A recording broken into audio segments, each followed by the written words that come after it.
It is done. We are broadcasting ourselves for all the world to see. All the world to see. Yep. Wow, so much pressure. You'll be Theoretically, okay. like 8 billion people could be seeing this. This is fine. I'm not at all worried. Yeah, It's not at okay. all worried. They won't stick around for the part where I pick Carolina to win their division, so it's probably fine. Yeah, I think it's okay. All right, well, shall we get started? Shall we do our Yes, intro? we All right, shall. let's do it. 3, 2, 1. Welcome, everyone, to another episode of Football for Fun. I am Depressed, the Texans fan. I am delusional, the Panthers fan, and you can guarantee my team is winning their division. Yes, always, Panthers, for the last many years, have been a lock to win their division, haven't y'all? I mean it this time. Okay, I believe you. I mean, T-Mac had a cool catch in practice. He had two Bryce cool Young catches. I don't know if I sent you the other one, but he is killing it. Bryce Young had a solid, 6-game stretch. Yeah, things are looking pretty good for you guys. And we're But trading for today- Micah Parsons, so I'm the only one saying that, but it's true. Sure. I don't think you're the only one saying it. I think the Panthers are sneaky up there as far as, odds to trade I for was Micah surprised to see us in the odds at all. We never make the odds, even if it makes sense. I was sad that we weren't in the odds, which makes sense. We really shouldn't trade for him or shouldn't have to, but that defense would be so nasty. It would. You can check out Daniel's video on that. It's our most recent one, easy to find. Yes. Well, today we will be ranking sort of division winners, predicted division winners, that is, as well as ranking the rest of the divisions. So we're going to be talking about basically within the divisions who we think is going to win, and then followed by who we think will become second, third, fourth, etc. So kind of like a power ranking, but really just based on the divisions rather than all the way through. And we have some exciting predictions coming up. You might be shocked by some of them. Yeah, the Patriots winning the AFC East is definitely how we're starting, right? Yes, totally. Spoiler alert, no.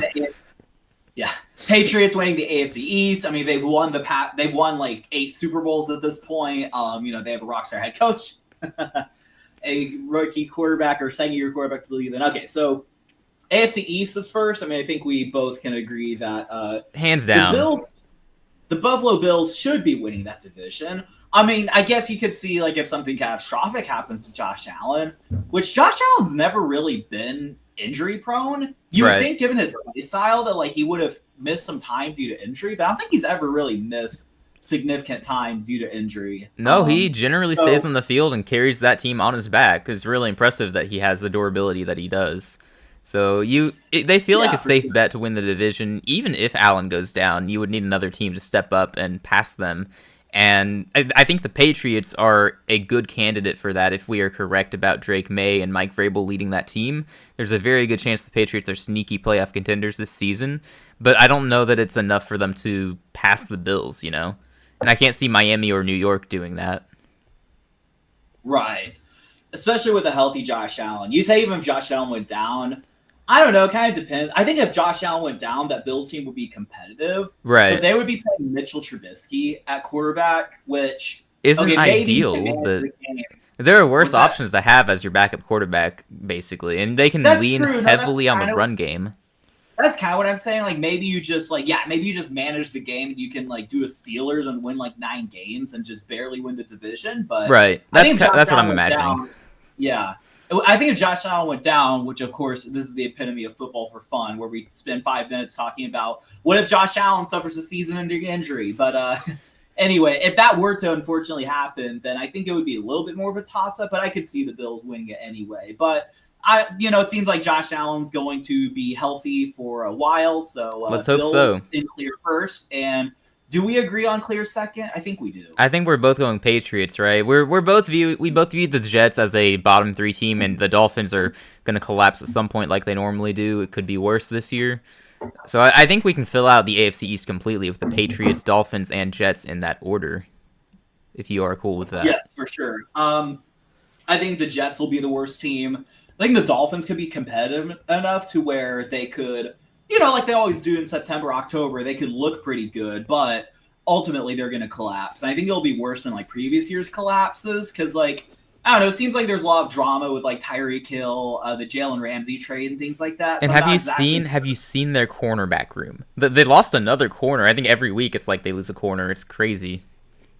That is crazy. No, I mean I have like when Jalen Ramsey got traded, they were like starting someone with a weird name like Jack Jones and Storm Duck are their Storm Duck, starting. yeah. Storm Duck, the legend. I'm pretty Storm sure that Duck. they signed C.J. Henderson at one point, former Panther, former Jaguar, I believe. And there's a C.J. reason we say Henderson? former with those terrible teams. He was terrible on both rosters. So Yeah, totally. I mean, I don't see C.J. Henderson on this depth chart.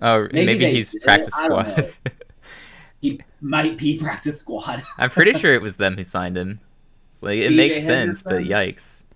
C.J. Henderson is no, he didn't sign with them. Dang. He's a free agent. He's on the streets. Really? He's looking for work. Huh. Maybe the Dolphins like brought him in for a workout or something. That might be it, and I just assumed they signed him. Yeah, Dolphins got him in for a workout. So you did see something. I They thought that I didn't sign read they signed him. Oh well, I mean it's for the best that they don't. That would be like somebody signing Eli Apple in 2025. Who would do that?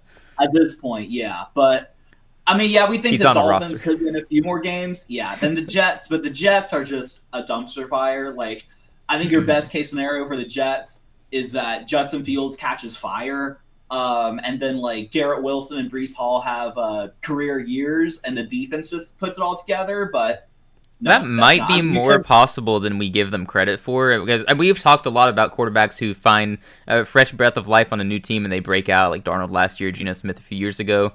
It could be Justin Fields, but I think it's because it's on the Jets that we're not really looking at that. Justin Fields has all the potential to break out, but no one's really talking about it. Maybe we should be more aware of that. I would agree with that. I just kind of think he's had his chances, if that makes sense. It's I would say the similar- same about Darnold, though, and Geno. It's kind of the same deal. Justin Fields is on his third team, right? He was in Chicago, on the and no third one blames him team. for failing in Chicago. Everybody fails in Chicago. And then he went to the Steelers, who are allergic to good quarterback play, so that was never going to work. And then he actually played well last year, but then they went with Russ after a 4-2 start. So I don't know. Yeah, well, if you want to use the Darnold argument, then I would probably argue that Justin Fields could break out on a different team. I just don't think it'll be on the Jets. Yeah, that's the thing for me. It's not going to be the Jets, right? As ironic as that would be. Who would be like 2026 candidates to like acquire Justin Fields and get a career like rejuvenation out of him? Like, seems like if it weren't for the fact that it already happened, I feel like the Steelers would be a pretty, Because they like a always need a prime quarterback. yeah, they always need a quarterback. The Raiders could be interesting if Geno is bad this year, which I doubt, but you never know. right.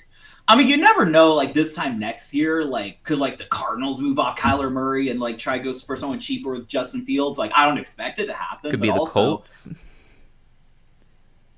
Sure, yeah. if they I don't can like see Danny that. Dimes. They don't like either guy. Do you see the Colts depth chart? It's like Daniel Jones or Anthony Richardson. Yeah, that's one way of putting it. I'm glad they narrowed Yeah. it down to those two, I guess. That's true. Yeah, for sure.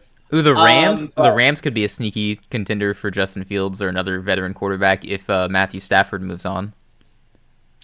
Yes, I think when Matthew Stafford retires, whether it be a year or two from now, McVay probably will want a veteran quarterback. They're likely not going to be in a position to draft someone. I know there's all this like news of like, oh, they love Arch Manning. Like Who the doesn't? Rams can love Arch Manning. Can you actually get him though? Is kind of the question. Is he Right. even that good?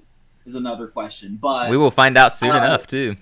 it's going to be hard to draft a quarterback. And I think Sean McVay is going to want someone. That's why I would say like Dak Prescott to the Rams could make sense if like the Cowboys decide to move on. But yeah, Justin Fields, like there could be options there for sure.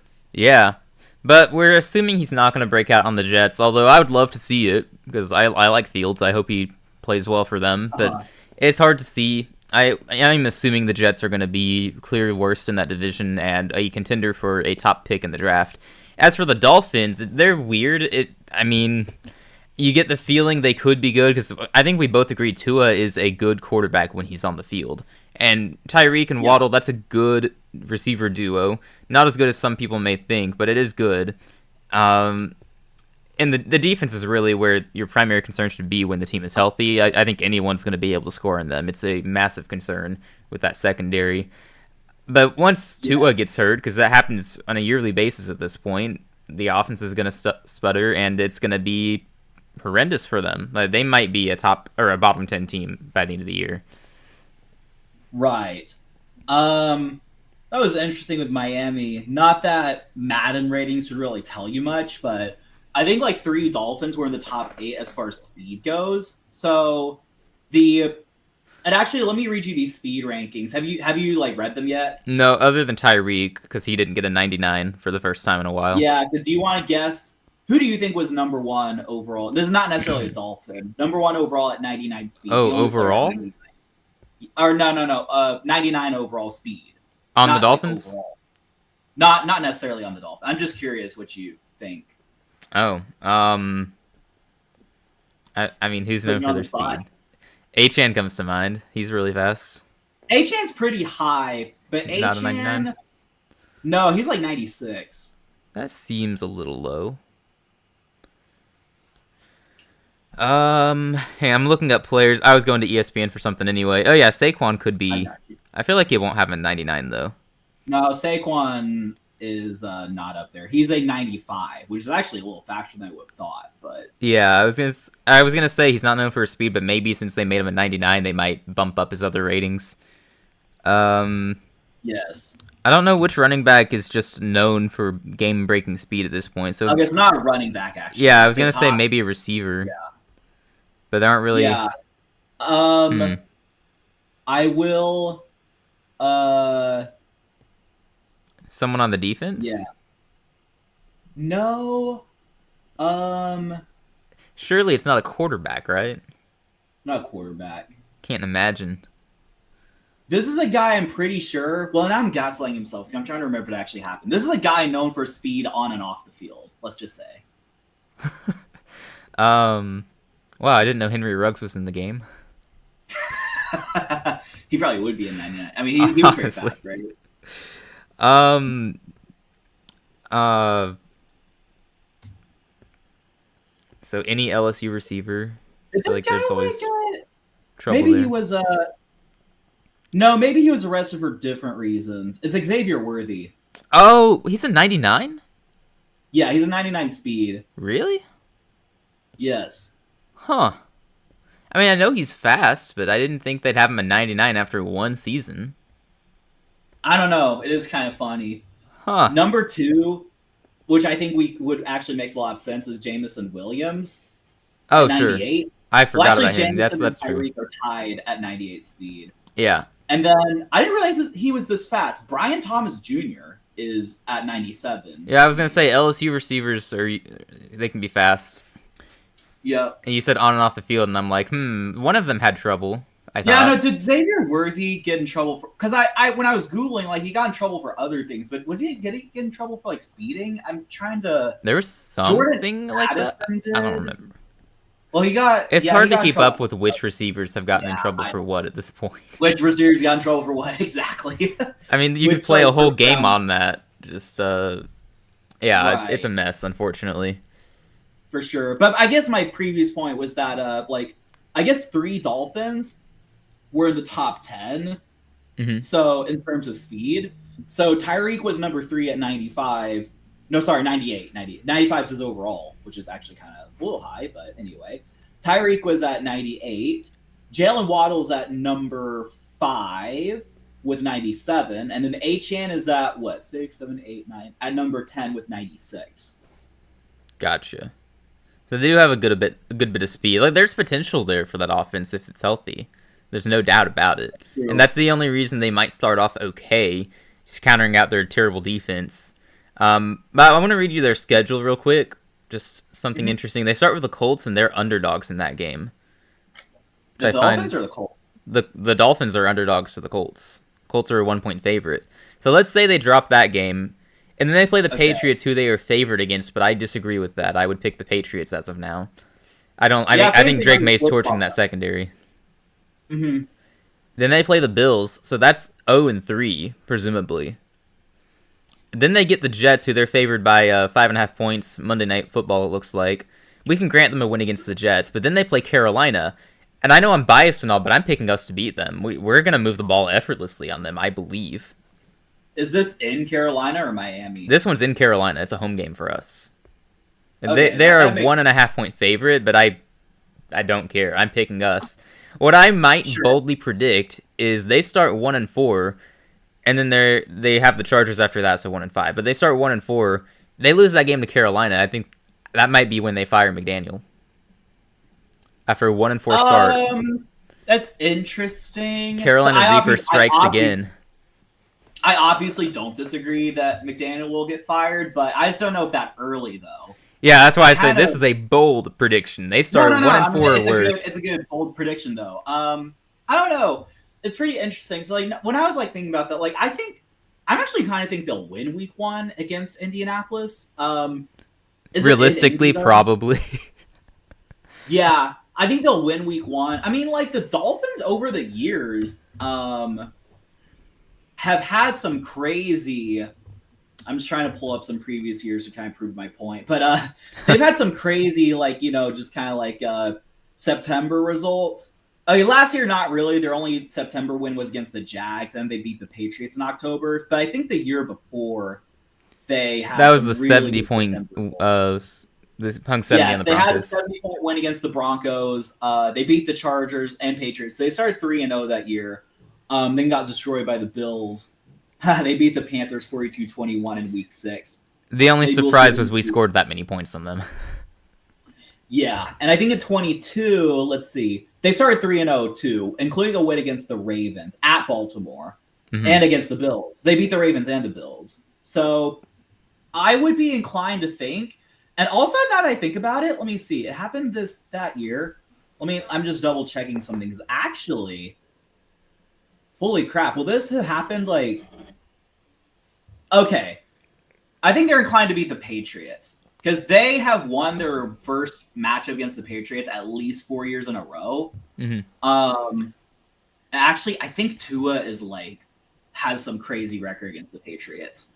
So honestly, actually, let me check that. Tua Tagovailoa record versus Patriots. And I mean, maybe it's like Tua is 7-0 against the Patriots in his career. He's due for a loss, and Drake May's going to change that. I know there's a first time for everything, but I'm also kind of inclined to actually, I'm curious now, because I don't think Drake May played that first game last year. Did he? Did he start week 1? Drake May... No, he didn't start. He didn't start early on. No, it was Jacoby Brissett. Right. It was Jacoby Brissett till the Texans games. I guess it was before that. So what's May's record against Miami is what I'm wondering now. Drake 1-0 or 0-1 versus Dolphins. I think just 0-1 it looks like. Week 12, yeah. What a shame. So that means May is winless against Miami. I might be inclined to think the Dolphins start 2-0. There's a chance. Then, I mean they'll be fraudulent, but they'll be let me pull up their schedule too. So I think they'd be inclined to start 2-0. They'll start 2-0 at the Colts against the Patriots. Then they'll get destroyed by the Bills and we'll realize, okay, they're fraudulent. They'll probably beat the Jets, which would put them at 3-1, but a very fraudulent 3-1. And then sure, they'll lose to y'all, they'll lose to the Chargers. They'll beat the Browns, which will give them some vote of confidence, but then it'll kind of go downhill from there. I mean, at Atlanta, Baltimore, Buffalo again, Commanders, yeah. So they'll probably end at I could see them starting 3-1, but finishing at 6-11 or something like that. Well, I guess early on too, we should question how much that defense is going to hurt them. They have no names in their secondary. With respect to the names in their secondary, they are no names. I'm sorry. Yeah, all respect to Storm Duck. You gotta pay him his respect. I mean, what are we doing here? I mean, I'm glad you guys made it to the league, but you're gonna get burnt if you're starting for Miami, unfortunately. Yeah.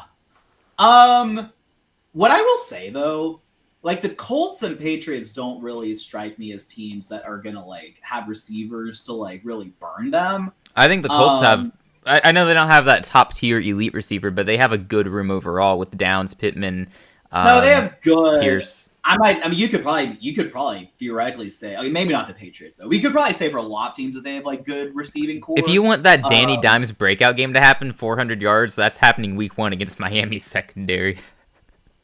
okay, I know I'm leading the Danny Dimes hype train, but I just don't know about this particular game. He's going to throw for But 400 I don't. yards. Alec Pierce has like 3 receptions for 2 touchdowns and 200 yards because he does that Well, okay, but sometimes. I know you're saying like the whole secondary. I don't really think they face an elite core of receivers for a while, actually. Week 5, Carolina. Tet McMillan, Xavier Leggett. I mean, I guess the best receiver they're going to face early on, at least, might be Garrett Wilson, unless I'm missing someone obvious. Uh, maybe Drake London. But honestly, like these aren't really okay. The Bengals week 16 is going to be a bloodbath, but besides Jamar is that, going for 300 yards that week. yeah, totally. Jamar's going for 300. T will go for like 150 and 2 scores. Burrow breaks the Um, single game passing record that week. yeah, Bengals and then Tampa Bay Buccaneers the next week. Baker's so going to break the record that Burrow just set the week before. right. Exactly, but I don't know. I mean, maybe. I mean, I know it's the NFL, so like all these receivers are good, but it doesn't really seem like. But I don't know. they should be far and above the secondary or the corners that Miami will have covering them.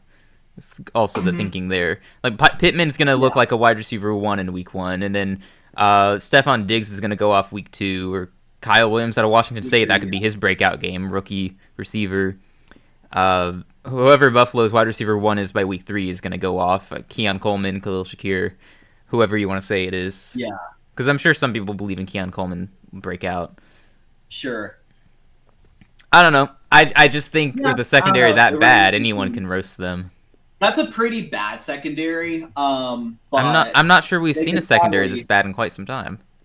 Like, it's like yeah, Panthers secondary when J.C. Horn gets hurt in the previous years. Yeah. Don't forget though, they have Minka Fitzpatrick, they have Bradley Chubb. I mean, they have players, but Do they have players beyond those two?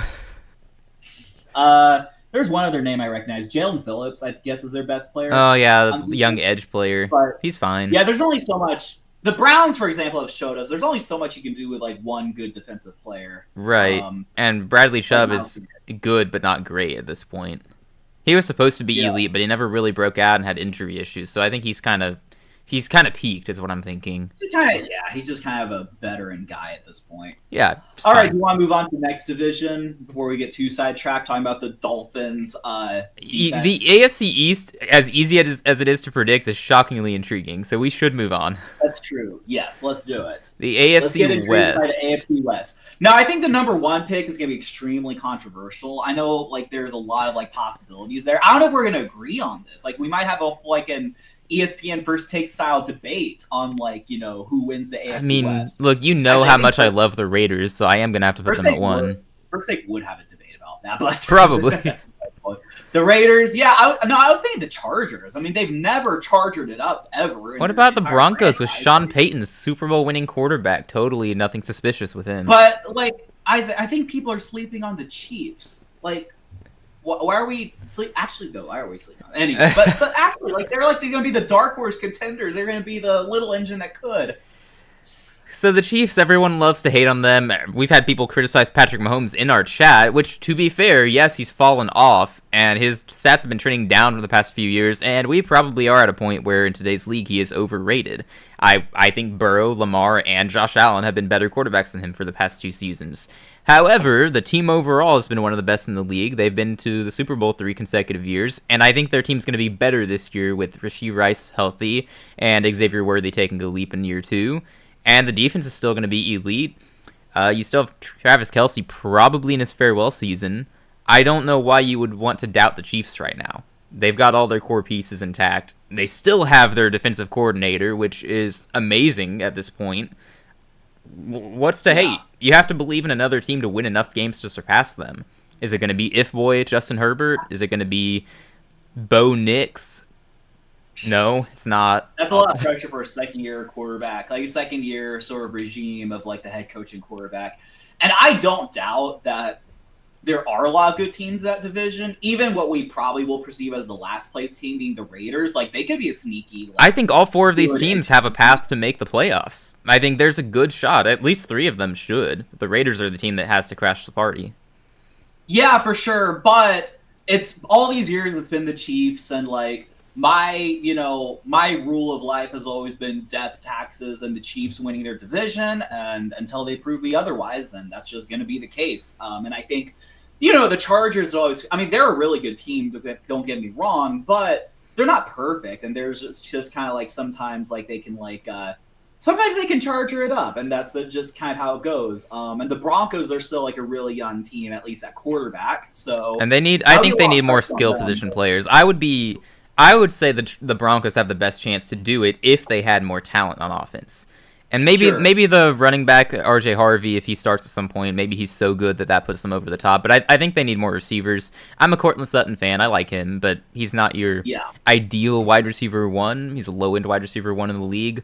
He's good, not great, and that's fine. But you still need more help in that receiver room.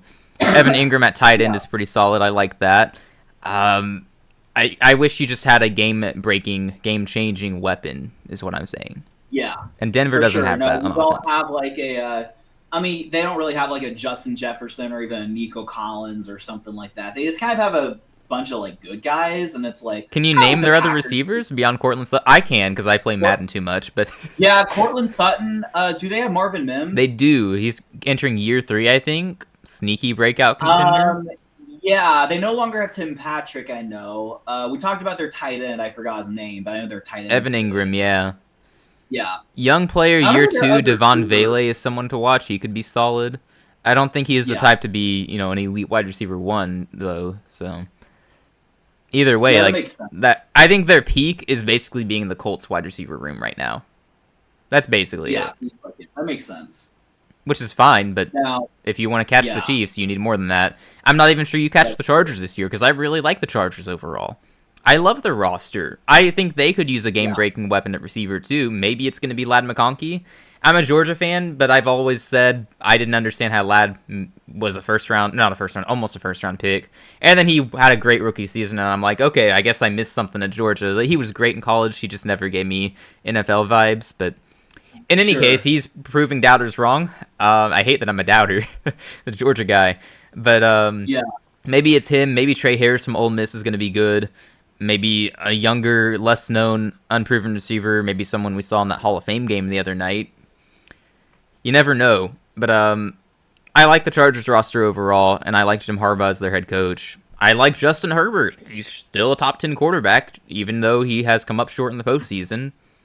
If we're talking regular season for standings here, so we can factor the postseason out of this. Chargers should be second best in this division, I think. I agree. I think it'll be pretty close between the Chargers and Broncos. It wouldn't shock me if the Broncos turn out to be the second best team, but ultimately, I do like the Chargers enough to put them in second. I think Jim Harbaugh, he's been a winning coach wherever he's been, whether that be the San Francisco 49ers or like Michigan and then back to LA as of last year. And I mean, he's going to establish the run game. Sounds like Omari and Hampton's going to really be focused on. So that's going to be exciting. Absolutely. And based on what we saw in the Hall of Fame game, they have a lot of depth at running back. Yes, totally. And yeah, I mean, the defense is always going to be pretty solid, I would think. So I think the Chargers are pretty surefire second place team. And I assume we put the Broncos at third, or do you have a curveball for us? I want the Raiders to do well, but I'm going to say the Broncos get third. I'm not going to have them fall off suddenly. I know I'm outspoken against Bo Nix, and I think he's been overrated. Rare Madden dub, I think they rated him appropriately. No, not really. He probably should have been at least an 80 in that game, but he's a 79. He's 79. Okay, that's actually a little low. I think they put him a little too low. They put Jaden at 85. I would have probably given Nix an 81 or 82, but in any case. Yeah. Sounds about right. Hello, Devin. I guess we should put it in the chat.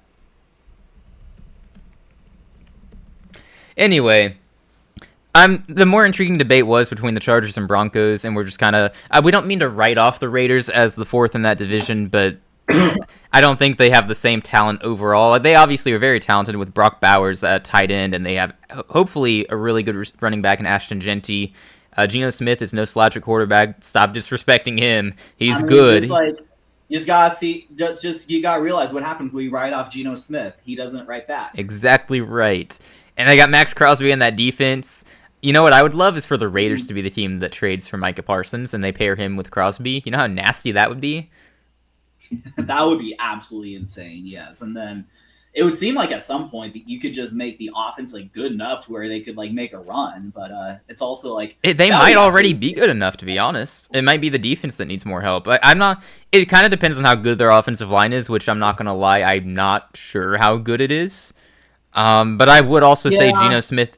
I'm saying not to disrespect him, but he's probably the fourth best quarterback in that division, or maybe a little better than Nick's. It's tough to say. They're both tough to evaluate right now. Um, Yeah. they've probably got the second or best running back, depending on how Genty does. This division isn't known for their running backs; it's known for basically everything else. They have the best tight end. Sure. They have, I don't know if they have the worst receiver or not. None of these teams really have elite receivers right now. Yeah. So you compare all the skill positions, and it's not like the Raiders are that far behind on offense. Sure. Yeah, I don't necessarily disagree. I think it's like probably a little bit closer than we think. I think the big thing for the Raiders might actually be like, how's Geno gonna like hold up? Because like you would think that like Geno, he's probably like 35 at this point, right? If not a little older. He's 34. Okay. So you start to wonder, is the Geno fall off gonna like take place this year? And it's like not exactly sure. Like I think if he can just be solid again, then the Raiders have a legitimate shot. But if Geno's like older, regressing clearly, things like that, it's going to be a rough one. But, hopefully, because I'm a Geno fan, I enjoyed seeing Geno play, like when he made the comeback. And like it felt like he was just like, you just enjoy seeing him like slinging and everything like that. I think Yeah. he's a little bit of a like, I don't know, quite gunslinger, but I think he's definitely more aggressive than like, maybe the median, just like NFL quarterback. I'm gonna say He's something that really might be bold. I think the Raiders have the second best offense in this division. I think only the Chiefs are above second them. best offense. Um, I'm taking them ahead of second. Denver. Denver's the better team because of their elite defense. I'm taking them ahead of the Chargers. I say the Chargers have the better quarterback. The Raiders have the better running back, and I think Jacoby Myers might be. Well, I guess Ladd McConkey's probably a little better than Myers still, but they have Brock Bowers at tight end, so I think the receiving room overall is better because of that. Yeah, I just find it hard to like put them ahead of like a offense that's schemed by Sean Payton. And I know like Sean Payton's not a player, so I know you're kind of evaluating like the players and things like that. Yeah. I mean, I'm not. It's not completely outrageous, but I probably wouldn't necessarily agree. Hey, you're I not would supposed to probably- agree. It's bold. No, I mean that's true. I would probably say. See, I think I like the other teams mostly because of their coaching staffs, and I think I trust those coaching staffs. Well, what's your problem more. with the Raiders coaching staff, though? They got Pete Carroll as Oh, the I head don't have a coach. problem with them. I just think the other coaching staffs are really, really good, like S tier coaching staffs. I mean, I would agree I they have better staffs, but I think the Raiders also have a good coaching staff now, which is something we've not been able to say in a long, long time. Yeah, but who is the Raiders' offensive coordinator? You'll have to fact check that one for me, but I believe that Pete Carroll found a good one. Oh, you know who it is? Who is it? Is it Shane Waldron, actually? Chip Kelly. It's Chip Kelly. Oh, okay.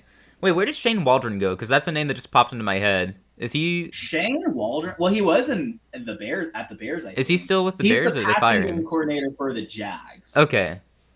Oh, okay. All right, so he's not a coordinator anymore.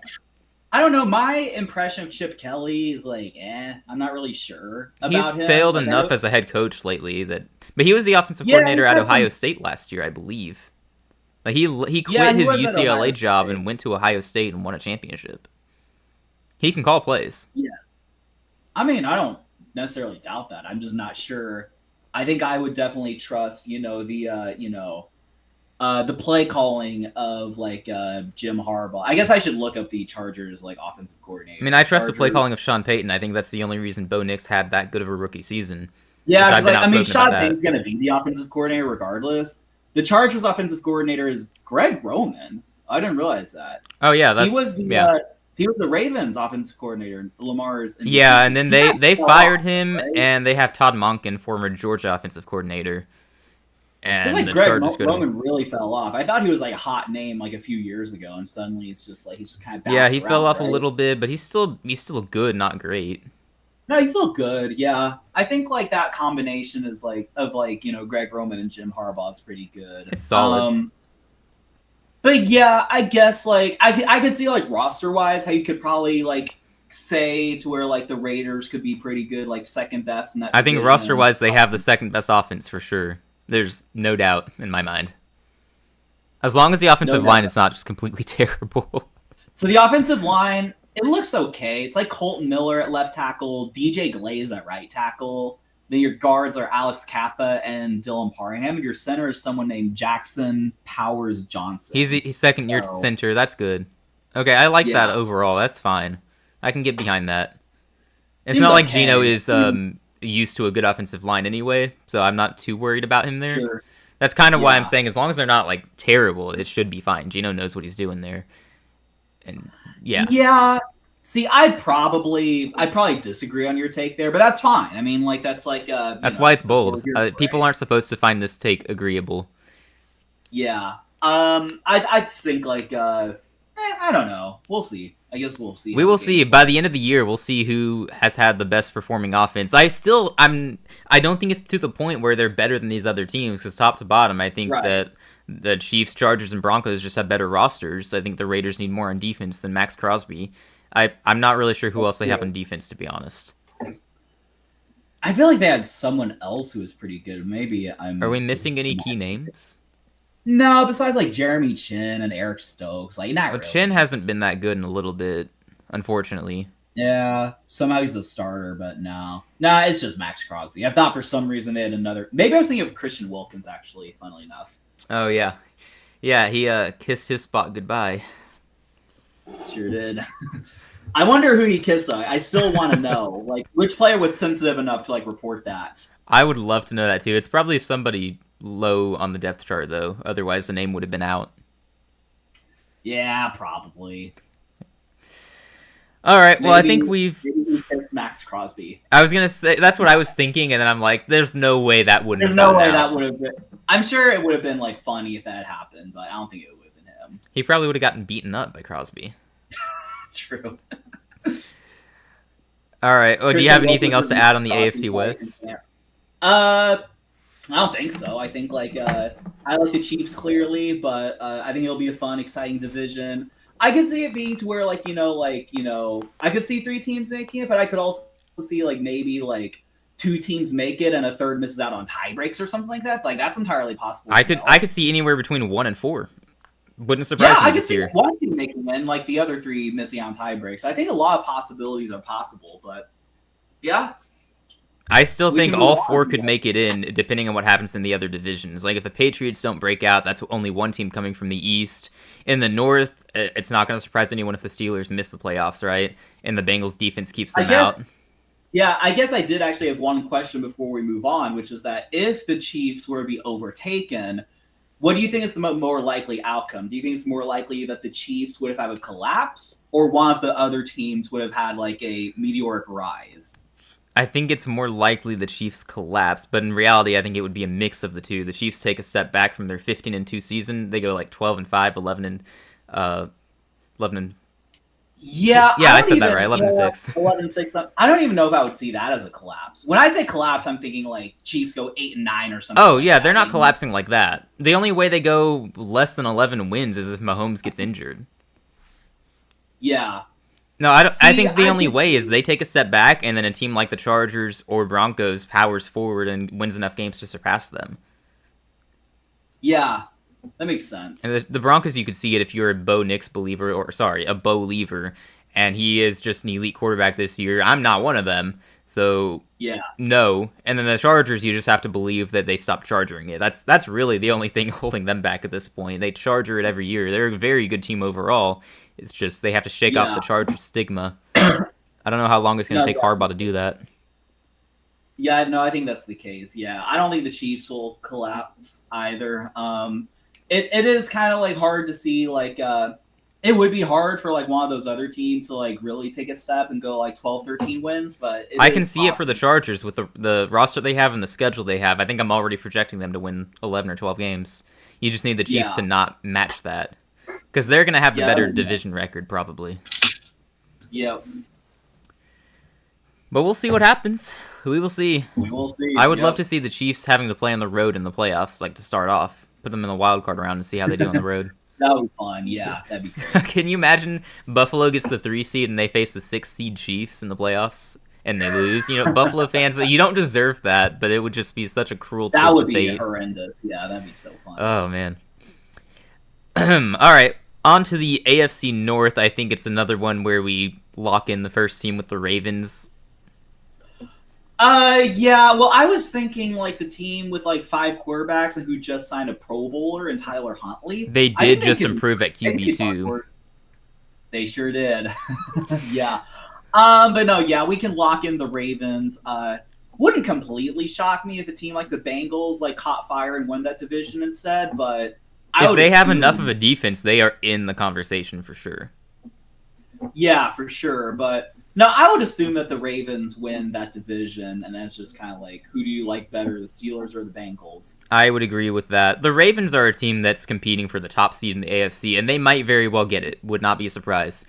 The Bengals are a team where you just hope they win enough games in spite of their defense, and they don't fall out of the wild card run. Because there are enough teams competing for those wild card spots, you could see a path where they miss out again, but they shouldn't. And the Steelers, you just kind of assume they go 9-8 simply because Mike Tomlin exists.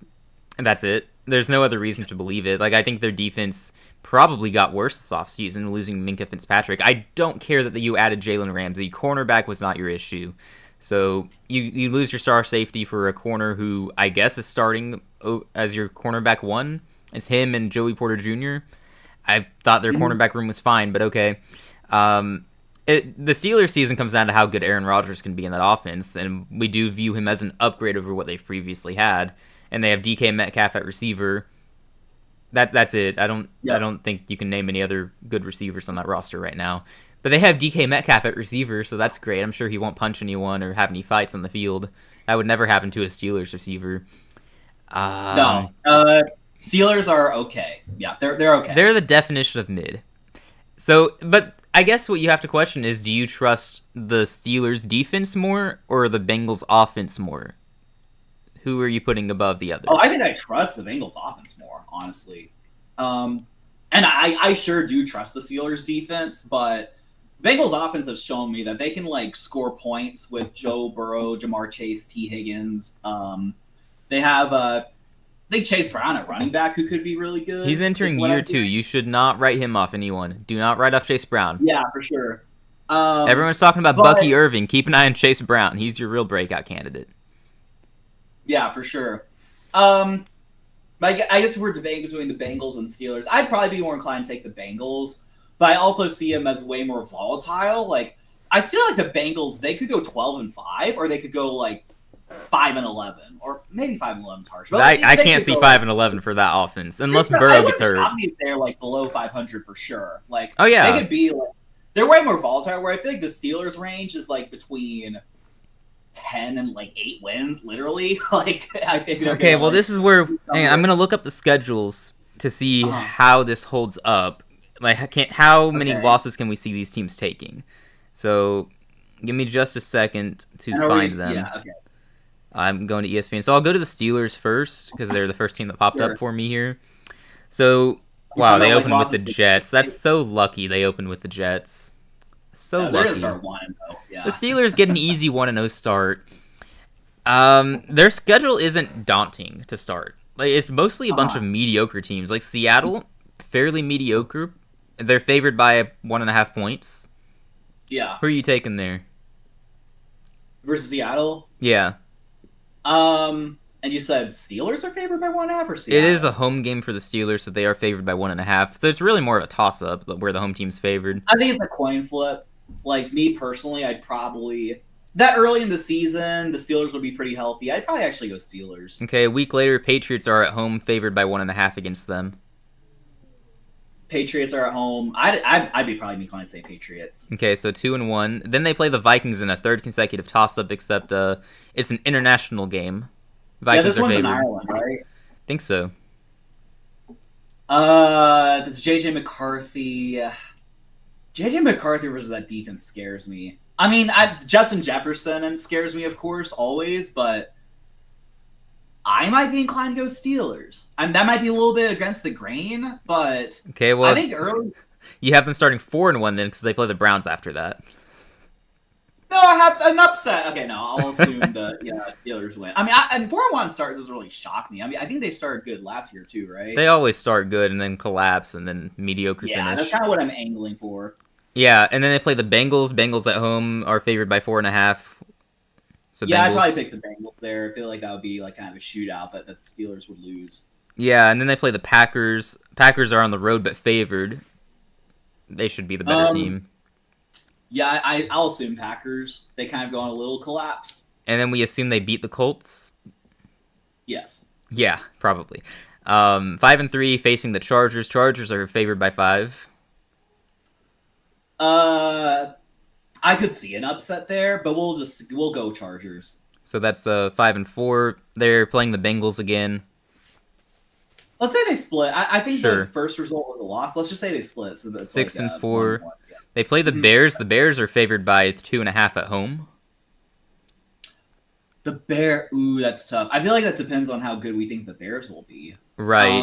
And I've been saying I believe in that offense, but I think they're a year away from true contention. So I have them being fairly mediocre. I think the Steelers win that game. Let's do that. So that's 7-4, right? Also, that's Rodgers against the Bears, so they will win that game. That's true. Yeah, I forgot to factor that part in. 7-4, they're going to lose to Buffalo and Baltimore.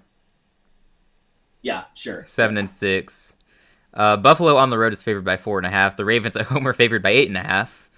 Yikes. Dolphins. They might win one of those games. It wouldn't shock me, but sure, we'll say they're both L's. They're playing the Dolphins in December, so that's probably a win, right? Win, yeah. So that's 8-6. They play the Lions. Lions win. I'm not entertaining an upset there. Okay, we got an entertaining upset somewhere, but sure, yeah. Okay. Well, they're 9-7 after beating the Browns again, although they lose to the Browns a lot too, don't they? Let's say they lose to the Browns and then beat the Ravens at the end of the season because the Ravens have the top seed wrapped up. So 9-8. Sure. Okay, yeah, it would be a surprise if they would have to lose a lot of those early games to the mediocre teams like Seattle, New England, Minnesota. Probably get swept by the Bengals at some point. It would take that for them to really not be close to their mediocre finish like normal. Isaac, did you realize last year the Steelers started 8-2? That sounds right. I had them really high in my power rankings. Yeah. I'm not sure how much I actually believed that, to be honest. I knew they started strong. I didn't realize they started like that good. No, they did, and no one believed it for the most part. I was like, here's how they're better than these teams. They lost to Cleveland, of course, but then they won 2 more games. So they were 10-3 before their epic collapse. Yeah, with Russell Wilson at quarterback. They finally played good teams, yeah. Yeah. Somehow they never have that tough of a schedule, it feels like. Despite being in the AFC North, too. I mean, it feels like they always fall short in the AFC North, so they get like that second or third place schedule. That kind of makes sense. I guess so. It's just kind of weird how that works. It is pretty weird. But so we're gonna say they're going around 9-8, 10-7, and we can kind of feel good locking that in. They shouldn't be better or worse than that based on the schedule. Even giving them an upset somewhere, they're probably 10-7, 11-6 at best. Throw in upsets for the other teams, they're closer to 8-9. Just depends which way you want to swing it. But when you go to the Bengals, I mean, they should be off to a hot start. They play the Browns in week 1. What is it with these teams getting easy starts? But then again, it's Bengals week 1, so you can predict the upset loss there if you want. Also, doesn't Joe Burrow versus the Browns? He loses to them every year, I feel like. Terrible record. 3-5 versus the Browns, yeah. It's weird. So that might be. We'll throw the Browns a win there, and then they'll lose 16 games after that. But anyway, Bengals start 0-1. They're gonna beat the Jags at home, right? 1-1 start.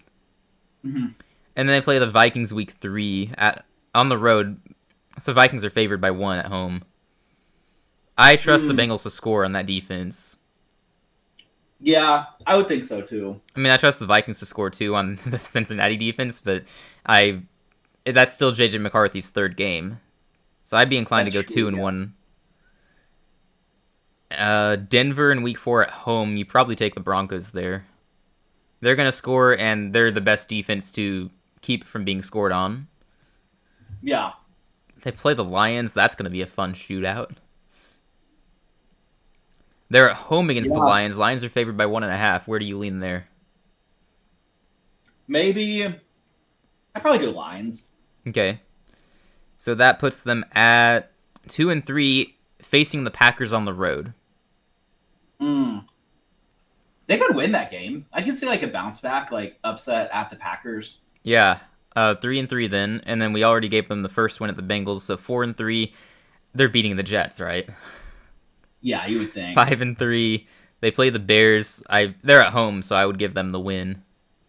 Right. That's true. 6 and 3. Then we gave them the second loss to the loss to the Steelers in the second game, so 6 and 4.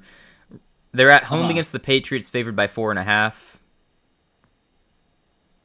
At home against the Patriots. Mm-hmm. The Bengals are. Yeah. Oh, they should win that game. I would the Bengals, that is, I assume. You would assume. It could be an upset. Hard to say. There could be an upset depending on how Drake May plays in that game. They should be able to score, but the Bengals shouldn't have too much trouble scoring. Which is not a slight against the Patriots defense. It's just that's how good the Bengals are. So 7 and 4. They play the Ravens. If they beat the Ravens this year, it'll be at home. So not this one. 7 and 5. They play the Bills. The Bills are favored by 5.5 at home. I could see the upset, but Bills at home is tough. That would be tough, yeah. So we'll go 7 and 6 there. How about that? We'll just give the Bills that win. Mm-hmm. Then they play the Ravens. They're at home this time. Do we have them split this year, or the Ravens sweep again? I think split, honestly. Okay, so 8 and 6. They play the Dolphins in December. Bengals win. We're sticking by that rule. So 9 and 6. Yeah. At home against the Cardinals. I mean, they're just better than the Cardinals, right? Yeah, you would think. So 10 and 6, and then they close the year with the Browns. So this time they actually beat them. Yeah. Okay, so we just kind of rattled off more wins for the Bengals than we probably expected. That's 11 and 6. I think so. I think that's pretty reasonable. If you're pretty optimistic about the Bengals, I think see, that's what I'm saying. Like, I think they're very volatile because I think I could also see them losing a lot of those games. Like, right. We had them beating. We beat the Packers early in the season. Yeah, so that's like a game the they can Vikings. lose. I could see them losing that too. Yeah. But I think there's some volatility there. But I think I like the Bengals better than the Steelers, just all things considered. Then obviously the Browns, they'll be where they should belong. And just like that, we filled out the AFC North. Sorry, Browns, you're not going to do anything this year. We do not believe in Tyler Huntley or Joe Flacco, whoever you start. Or Dylan Gabriel. All right, Dylan Gabriel, the afterthought. Yeah. Poor guy. I feel bad for him. Nice quarterback. Yeah, me too. Okay, now onto the AFC South. I think it gets interesting after we put Houston at 1 because I don't think... I know you're not going to say Houston doesn't win the division, and I don't feel bold enough to say it yet. Yeah, I do know we're a little bit maybe more vulnerable than we're given credit for, but I would say that we are favorites to win the division. It could get tricky though. If our O-line still fails to hold up, then it could get ugly. You're going to be closer to 9-8 than you would like if the O-line doesn't hold up. Yeah, we've done it 2 years in a row, though. We have a top-tier defense. We have a good quarterback. I definitely feel confident in our, in our chances to win the division. And you should. You should. Yeah. At the same time, if we were going to say that one of these division winners from last year doesn't repeat, it's probably the Texans who are most likely just because of their O-line, and then also the possibilities of a breakout from the other AFC South teams. I know you were leading the Danny Dimes hype train. That's not a sentence I ever thought I'd say, but here we are. Yes. And then I don't want to lead the Titans hype train, but also if I'm picking one of these 3 teams in the AFC South to break out, it's going to be the Titans just because they have the number 1 overall pick, and I think their defense is more respectable than given credit. And I don't mind their running back room. I know Tony Pollard as your RB1 isn't ideal, and then Tyjae Spears at RB2 is good. I think that's a decent duo at least. It's respectable. Sure. And then Yeah. I wish you had better receivers, but I know Calvin Ridley is an okay wide receiver 1. He's fine. Could be worse. And then I do believe in one of the rookies they took out of Stanford. I think he's going to be pretty good. He should not have fallen as far as he did. Just my take, though. You can go find his college tape. You can see what he did against Travis Hunter. You might be convinced, too. He was really, really good. Problem is he played for Stanford, so that didn't help his draft pedigree. I don't know. But I think the Titans have a lot of potential if Cam Ward is worthy of his draft pick. So, and I guess for me, it's also I can't see the Colts being that good this year. It's really hard for me to see. If Danny Dimes breaks out, then I guess they'll be closer to 9-8 than we think. I can't see them really pushing past that though. And then the Jags, I get where you're coming from for sure. In fact, why don't you just go ahead and make your case for the Jags? Because I would imagine you're going to have them going 2 here, right? I don't even know. Like, honestly, like, I think, like, I real more think, like, Colts and Jags have potential to break out. But I can also see the Titans, too. I don't think they should be slept on necessarily. The reason I think the Jags could be better than we think is because I think Trevor Lawrence, I mean, he's a former number 1 overall pick, so he has talent and potential. I think Liam Cohen could get a lot out of him. And he has, like, 2 good receivers to throw to. He has, like, the defense should be okay, I think. They have, like, Josh Hines Allen kind of leading the charge. Probably not a lot. Who else do they have on that defense, though, for them to be okay? Yeah, not much, but they have someone, right? Well, that's what I'm asking, because I don't know. Let's see, if there are any other names. I guess Travis Hunter, if he's good at corner when he's on the field. Right. Oh, they have Eric Armstead. Oh, okay, it's a good defensive tackle. And Trayvon Walker. I forgot about Trayvon Walker. He should be really good. He's underappreciated. Yeah, if Trayvon Walker breaks out, that's going to be an underrated defense. We about to have Saxonville 2.0. Eric Armstead, yeah. You have some other no names, but that's something. I mean, it's more than some teams have. That's true. I mean, they'll have a nasty front 4 theoretically. Yeah, I don't think they have a truly elite player yet. They might need Trayvon Walker to break out there, which he has the potential to. Josh Hines Allen elite? Not in the same way we consider Max Crosby, Myles Garrett, T.J. Watt, guys like that. Yeah, he hasn't taken the step into that tier. I feel like he's in whatever tier is right below that elite tier, probably. Yeah. I see what you're... Maybe that, like, Daniil Hunter tier or something like that. Yeah, like, very good, but not best yet. Not to where he's a complete game changer. Like T.J. Watt carrying the Steelers to 9 wins every year. Because it's really him, not Mike Tomlin. Yeah, so probably what I would do... I'm going to propose something, since we probably have, like, totally different opinions as to, like, the remaining standings. Actually, before we do that, what are you going to have here? Because we might... I'm not predicting the Titans to get second, if that's what you're thinking. So my order is going to be Texans, probably Jags, Colts, Titans. Okay, well I can put the Jags in second. When it comes to the Jags v Titans, I think the Titans are the more likely team to randomly break out because of that unknown quarterback. Cam Ward could technically be anything, and this is me. Yeah. I'm not a Cam Ward guy, never was, and I don't think the Titans were one of the better spots for him to land. But we've seen 2 years in a row where a rookie quarterback completely transformed a team.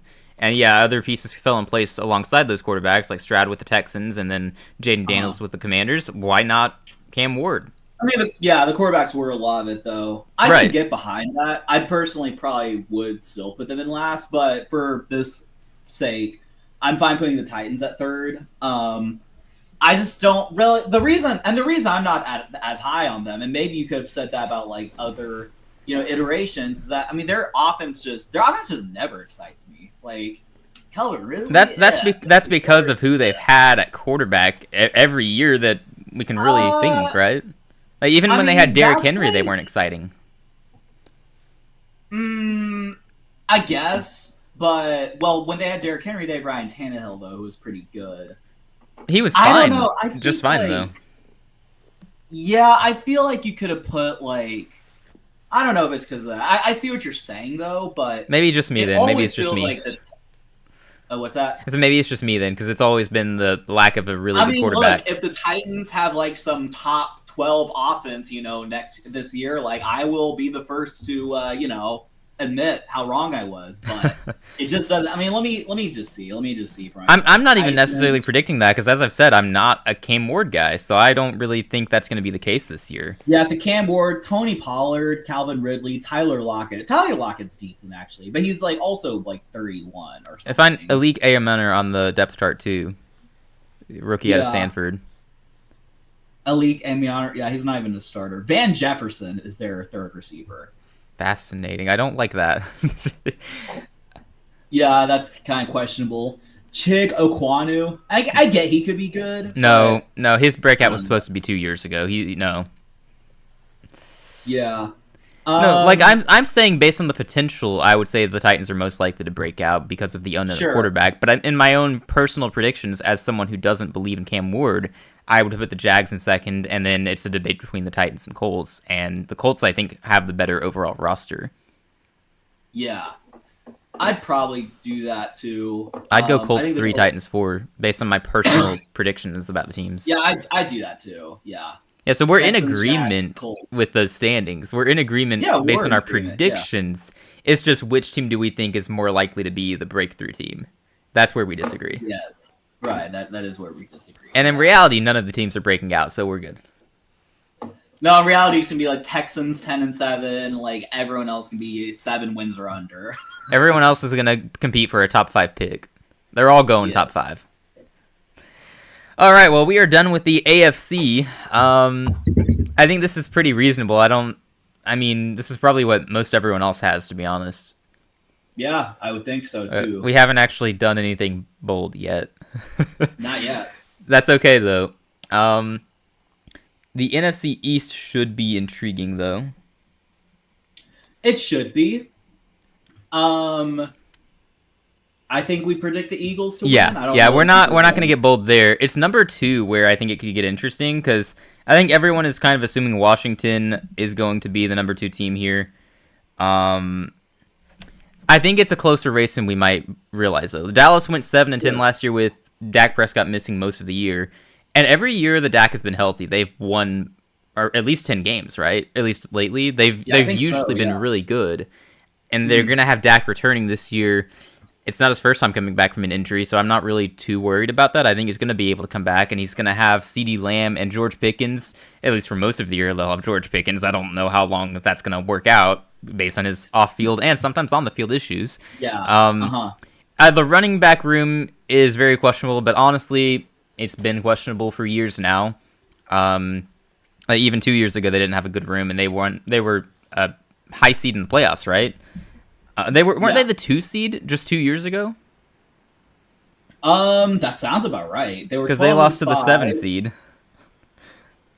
No, I think you're right. I think that's the only 2 versus 7 seed game where the 7 seed won. Yeah. So yeah, no, you're right. They were the 2 seed. And then last year they still won 7 games, mostly with their backup quarterback. So what I'm trying to say is I think we probably are underappreciating Dallas. I think their offense is going to be really good again. It's the defense where you have more question marks, especially if Micah Parsons is being traded, but I think we both agree they're going to work that out. It's the same story with Dallas every year and their high-paid players. They take too long, they overpay, but they stay. So that's what I'm guessing will be the case here. And I can't name all the guys they drafted, but they drafted a lot of players who I really, really liked and was surprised they kept falling. I'll pull that up real quick. But I remember every time they were on the clock in the draft, it was like, wow, they got this guy who was really good. They got this guy. Wow, how did they keep getting all these players? And it caused them to pass on running backs a lot, and they've been taking a lot of heat for it, but it was a good pick every time. That's true. Here, I'm trying to find their draft class. Yeah, I think what a lot of people's main question marks are is like the head coach, like how much we believe in Brian Schottenheimer. But I agree with your other points. Like I think Dak. Now maybe the main question is like he's 32, coming off an injury. Like, is he gonna be able to recover in the same way he did a few years ago? But I'm of the boat of like, you know, like the media and Cowboys fans love saying that like Dak sucks and that he's no good, but he's been a very good quarterback. Like when he's played. Yeah, like, he just gets hate for being a Cowboy. No, he's never been like elite, but he's always been like. I actually disagree with that part. I think 2 years ago he was a legitimate MVP candidate. Just 2 years ago, I think he was up there. I don't Yeah, think he was a real well, threat to win it based on how good some other players were, but he was like see, in the okay, top I can 5. see based on one season, he's never consistently been Lamar Jackson or Josh Okay, Allen. sure, sure. From that point, Yeah, yes. that's what I'm saying. Like He's always he's been in had that an next elite tier at season. I can best. get behind that, but we've never really considered Dak an elite But quarterback. when healthy, I don't see why he should be that far behind guys like Jared Goff and Baker Mayfield. No, I would even say he's probably at that level when healthy. I Especially think with that's the what he's numbers. been for Yeah, the most of his career. for sure. I've got their draft class pulled up. They surprised people by taking a guard in the first round, Tyler Booker, but that was the best guard in the draft by a long shot. So I think that's a good Yeah, pick for the offensive line. They got Donovan Ezeraku in the second round. He should have been not okay. Maybe I shouldn't say should have been, but he was widely projected to go in the first round. Some people were even talking yeah, about him going in the top 10, even at Carolina. A lot of yeah, Panthers fans were yeah. going to be okay with him going to us in the top 10. I had even been like, I'm okay with this. I'd rather trade back for him, but still, he fell to Sure. 44 in the draft.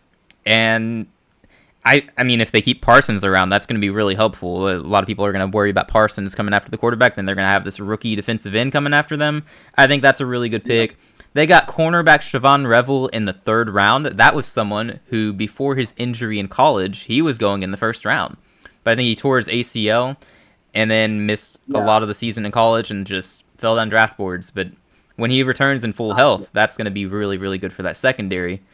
I didn't even mind their running back pick in the 5th round. That's a really fast running back they got. I think he should start over Javonte Williams. That's actually kind of crazy. But yeah. sure, yeah. But yeah, what I'm just saying, I liked their first few picks. They got a few guys who should have been picked sooner, at least in my opinion. I recognize that I am not an NFL scout, so my opinion weighs less than, the 31, 32 NFL scouts, or main scouts. Yeah. I get that. But in my personal beliefs, they picked 3 guys who could have gone in the first round and who are all going to start for them when healthy this year. And I think that's going to have an impact on that defense that needs help. And I believe in Dak Prescott to return and be what Jared Goff is for the Lions, what Baker Mayfield is for the Bucks. I believe. I think that they're winning closer to 10 games than we realize. And this is kind of a recent opinion of mine. I know in our previous predictions we had them going like 7-10 or something. But the more I think about it, why are we so down on Dallas? Like I think there are more positives than we realize.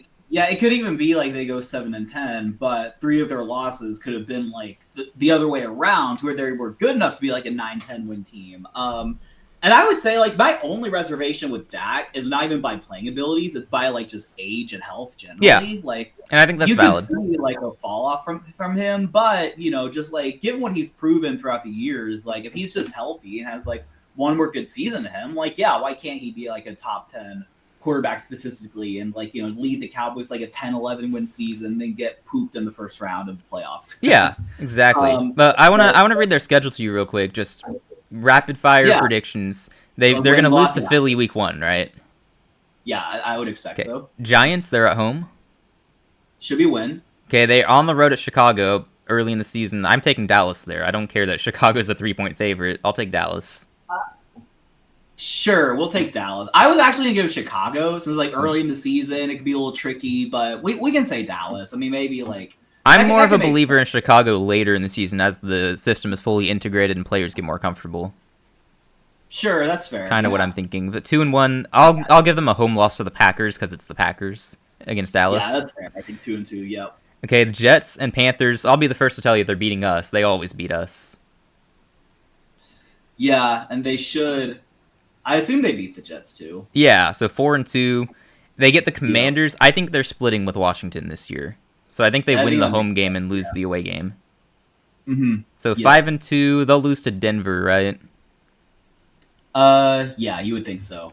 Cardinals, they're favored at home. I feel like that's a win for the Cowboys, but it could go either way, I guess. I don't know. They're only favored by 1 at home. So Raiders, they're on the road, favored by 1. Is this a Raiders upset? Maybe it could be. We like the Raiders. All right, we'll go a loss there, and I assume they're losing both games to Philly this year, and then they lose to the Chiefs after that. Yeah. Okay, they play the Lions. Wow, their schedule's kind of tough. I think that looks like a little bit of a little bit of a slide. Yeah, Then they get the I mean, they could upset Vikings. the Lions, I guess. Isn't that a rematch of like some like controversial like It's where the the Lions Lions ran up the guy score on them last reported or year. something like that? Yeah. Yeah. Or well, there was that, but the year before that, like the Lions guy like reported like eligible. There was a controversy Oh where yeah, they and were that's like, why oh, they ran up the score. I think Interesting so. Yeah, little rivalry they might be developing there. that's true. But Yeah. I'll take the Lions there. I would probably take the Cowboys against the Vikings since the Cowboys are at home. I I take think whoever the so. home team is there. Yeah, I'd probably. Chargers. I think I think that's a Cowboys L. I think with Yeah. Harbaugh on them, it's like Okay, and then we gave the Commanders the other win, and then they beat the Giants at the end of the season. So that has them going 8-9. So a little worse than I'm kind of hyping them up for. sounds about right. I mean, a tip ball here or there could be like a 9-8, 10-7 season. Like I think that's actually very reasonable. I think Cowboys fans should be, happy if that outcome happened because, with the whole like Micah Parsons situation and an unknown at head coach, it's just like like it just seems like expectations are relatively low. So that actually seems like a good outcome. Yeah, if they finish stronger to end the season, then they could be in the playoff hunt. But that stretch where they play the Eagles, Chiefs, and Lions, that's a really brutal middle of the season stretch for them. For Um, sure. so yeah, I would probably still put the Commanders above them. I think I had them going 9-8, and that's probably close to Yeah. reality. So I think they're that close though, is what I'm falling in line with. Like I think that it's more possible than people realize. Dallas could be second best in this division. They really could surprise Yeah. some people. But for our predictions here, I'm guessing Commanders, Cowboys, and then Giants. Yeah, I would probably say so too. But I think tend to agree with you that like it's probably a little bit closer Commanders to Cowboys than we think. I think a lot of people think, oh, Commanders, close to Super Bowl contenders. Cowboys suck. Right. But reality is probably a little closer Yeah, when we than cut through the media hype or hate in the Dallas Cowboys, when you look at them, we cut past all of that. There's more to like than you realize. Logan707, what's up? Hope you're doing well. Glad you could catch the stream. Hey, welcome on in. What's good? What's good?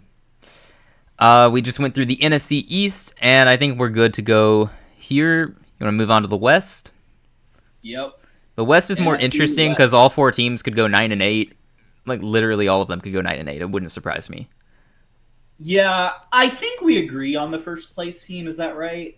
I mean, I kind of go back and forth, but I kind of lean the Niners at this point, and I think you do too. Yeah. I'm picking the Niners to win this division. If we were doing a power ranking here, I would probably put the Rams above the Niners.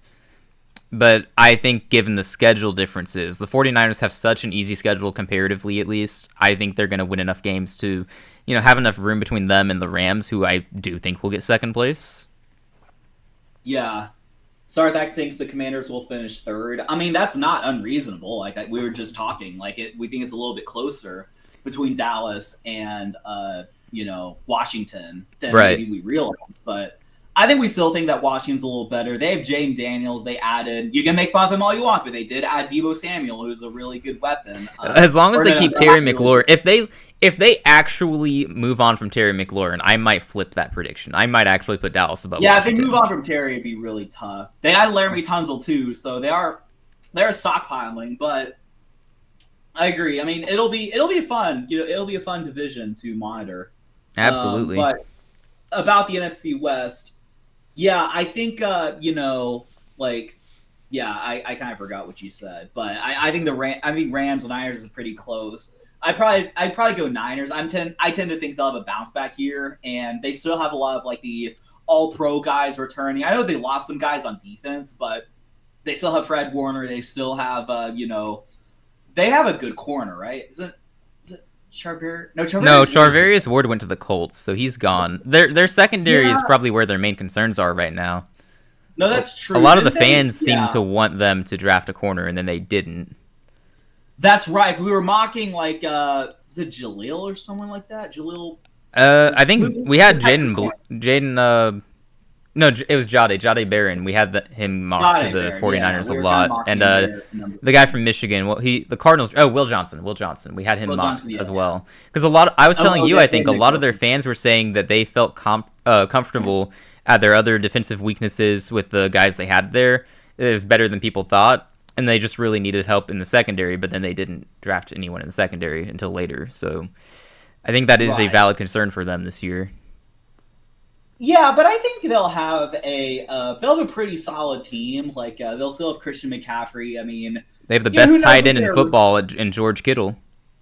They have the best tight end in football. They have a solid. I know Jawan Jennings. They're going through like contract stuff or whatever, but I think he'll be back on the team. I think Ricky Pearsall is a name to watch too. The first round pick last year. Yes, I think he's going to be good. Yeah, He you should would at least think be so. as good as Brandon Ayuk was. Right, that's true. And like, who knows with Brandon Ayuk? But he also has the ability. Anything to like, have a sneak good in that season, Brandon so. Ayuk reference, right? Of course, right? Yes. Oh man. But no, I think like probably Brandon Ayuk's like the number 3 receiver, if that, honestly, in that room. That might be outrageous for some 49ers fans to hear, but I think that might be the case if Ricky Pearsall is going to live up to his draft pedigree. And I already believe Jawan Jennings is better than Brandon Ayuk right now. Right. I probably agree with that too. But yeah, I think we collectively have the Niners at 1, right? And yeah, and again, I think we probably both agree the Rams should be the better team, at least a little bit better. But it's the schedule differences. Like the Niners have a last place schedule they get to play this year. Right, They that's should be true. favored in the vast majority of their games. They're going to win enough games to win that division, I believe. Yeah. Now it gets more interesting, Arizona versus Seattle, because I think Arizona, similar to Dallas, is a team that gets viewed poorly sometimes for no reason. Although Sure. Arizona is also a team that a lot of people don't seem to know what to do with. We've talked about that before. They're just always fine. They exist. Yeah. Good for them, Okay, you know. yeah. I think that they're sneakily building a good team there, though. Like their main problem last year, I think, was defensive line. That's what a lot of fans thought anyway. And then they go out and sign Josh Sweat, so that was good. And they drafted Will Johnson in the second round of the draft. I think that was fantastic. First round draft pick was a defensive lineman. Were they the team that got? They have Walter Nolan. Was yeah. that him? Okay. I was trying to remember where Walter Nolan was picked. That was Arizona. So I think they fixed their biggest issues, and their defense might be sneaky good this year. And then, Jonathan Gannon was a defensive coordinator for the Eagles a few years ago, so he's been kind of probably having a big word behind who they add to that defense. So I think that he's building the defense he wants to build, if that makes sense. And then we both believe Marvin Harrison is going to break out at wide receiver. We're not buying into the media saying, oh, he wasn't that good his rookie year. He had a respectable rookie season. He wasn't that good, like 850 yards and like a few scores. No, yeah, It was fine. It's a fine rookie season. It's just that his other rookies did so much better comparatively. Yes. But I think the Cardinals are going to be sneaky good. I think they're not a team to write off, for sure. I tend to agree there. The question is, do we trust them more than Seattle? Well, Seattle, it comes down to how much you trust Sam Darnold behind that offensive line. Uh-huh. And that's tough. That's really tough. It is tough. Sam Darnold, like, we saw one good year, but otherwise he wasn't very good. Like, I'd like to think he'll continue to be good, but also it just may not be reality. Maybe he just goes from, like, really good to, like, mid. Which, if Sam Darnold's mid, like, that probably, like... That's fine. Good. I don't think he's going to be better than Geno Smith, though. Yeah, likely not. I think he was slightly better than Geno. We compared the stats and concluded that he was better than Geno last year, but that was with him having the better weapons and an elite offensive line. And also having a really good defense helps, too. And, a system that you trust with Kevin O'Connell as your head coach compared to Mike McDonald. Is that Seattle coach? He's a defensive coordinator, former defensive coordinator. I'm just saying it's vastly different situations between the two of them, and I think it's going to show this year when Sam Darnold takes over for Geno Smith.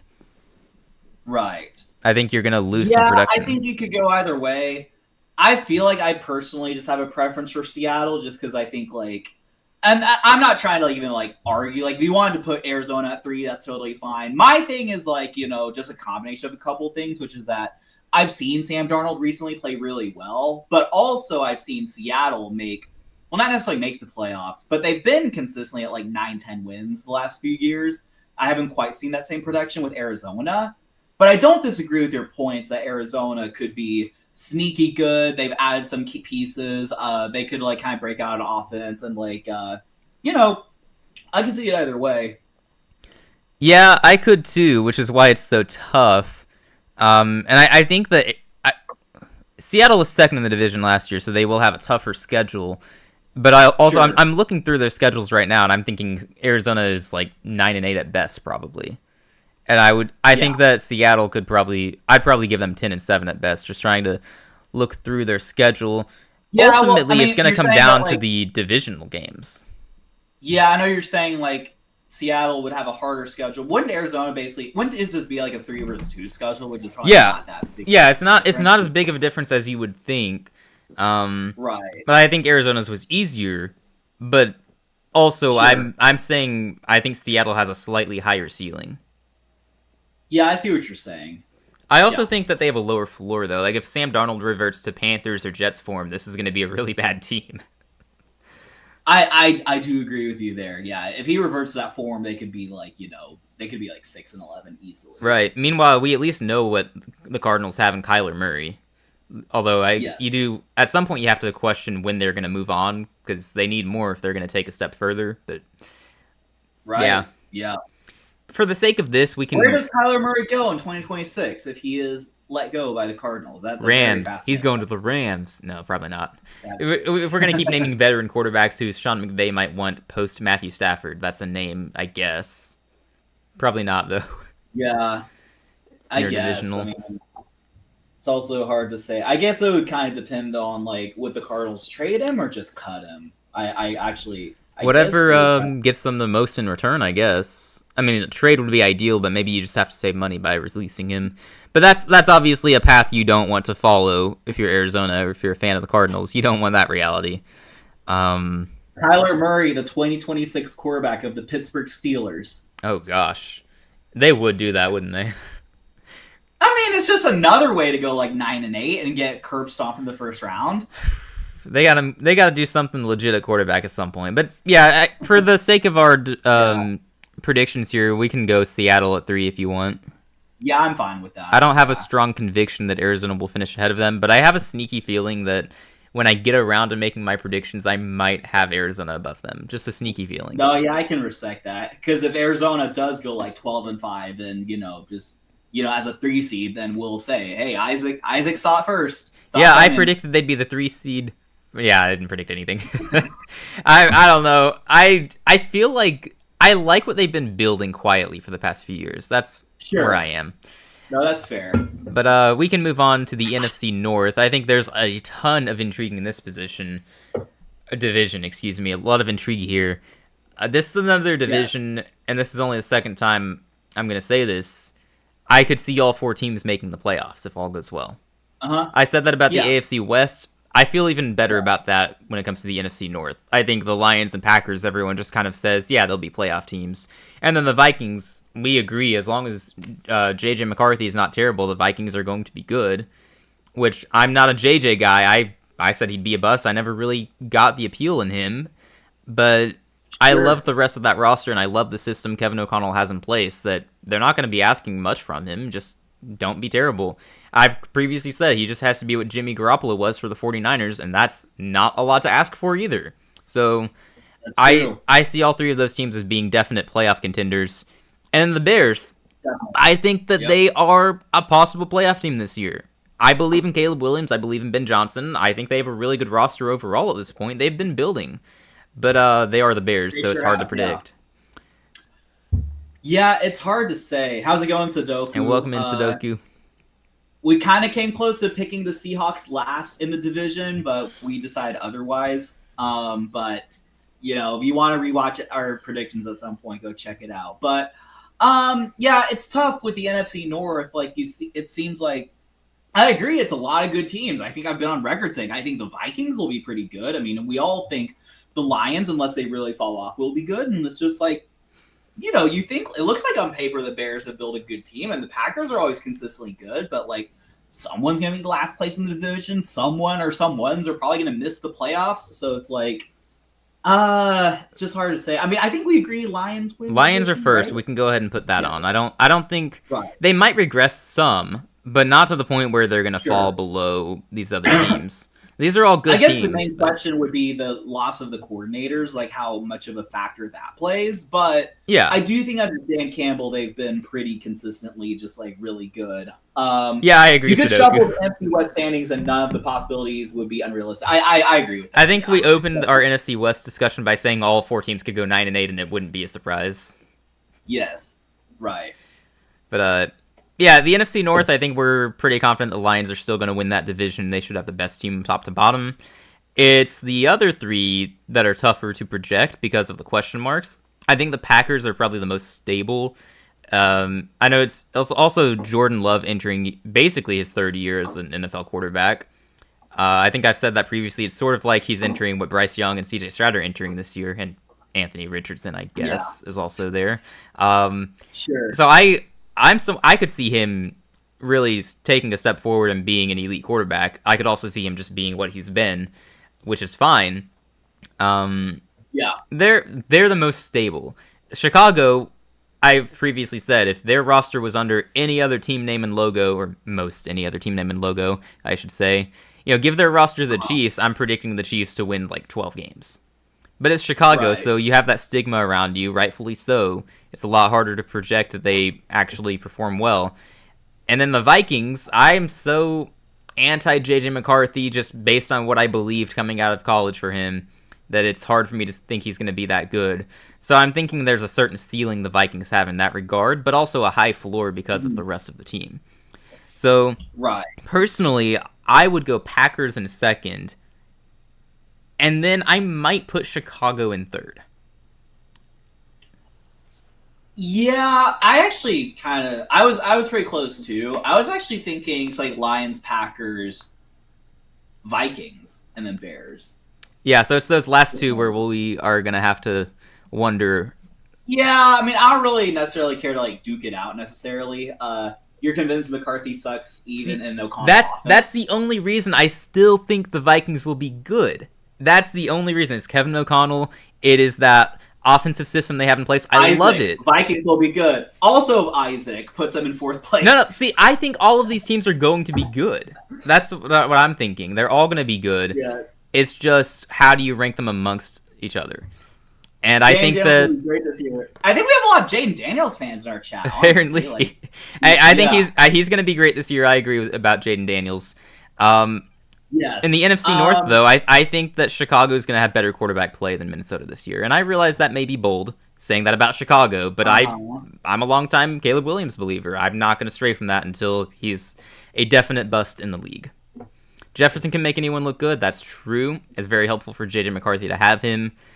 I just don't think J.J. McCarthy's that good. So, Never did. What I would say, I mean, obviously, I'm going I'm going deeper to the surface than just Kevin O'Connell, Justin Jefferson can make anyone good.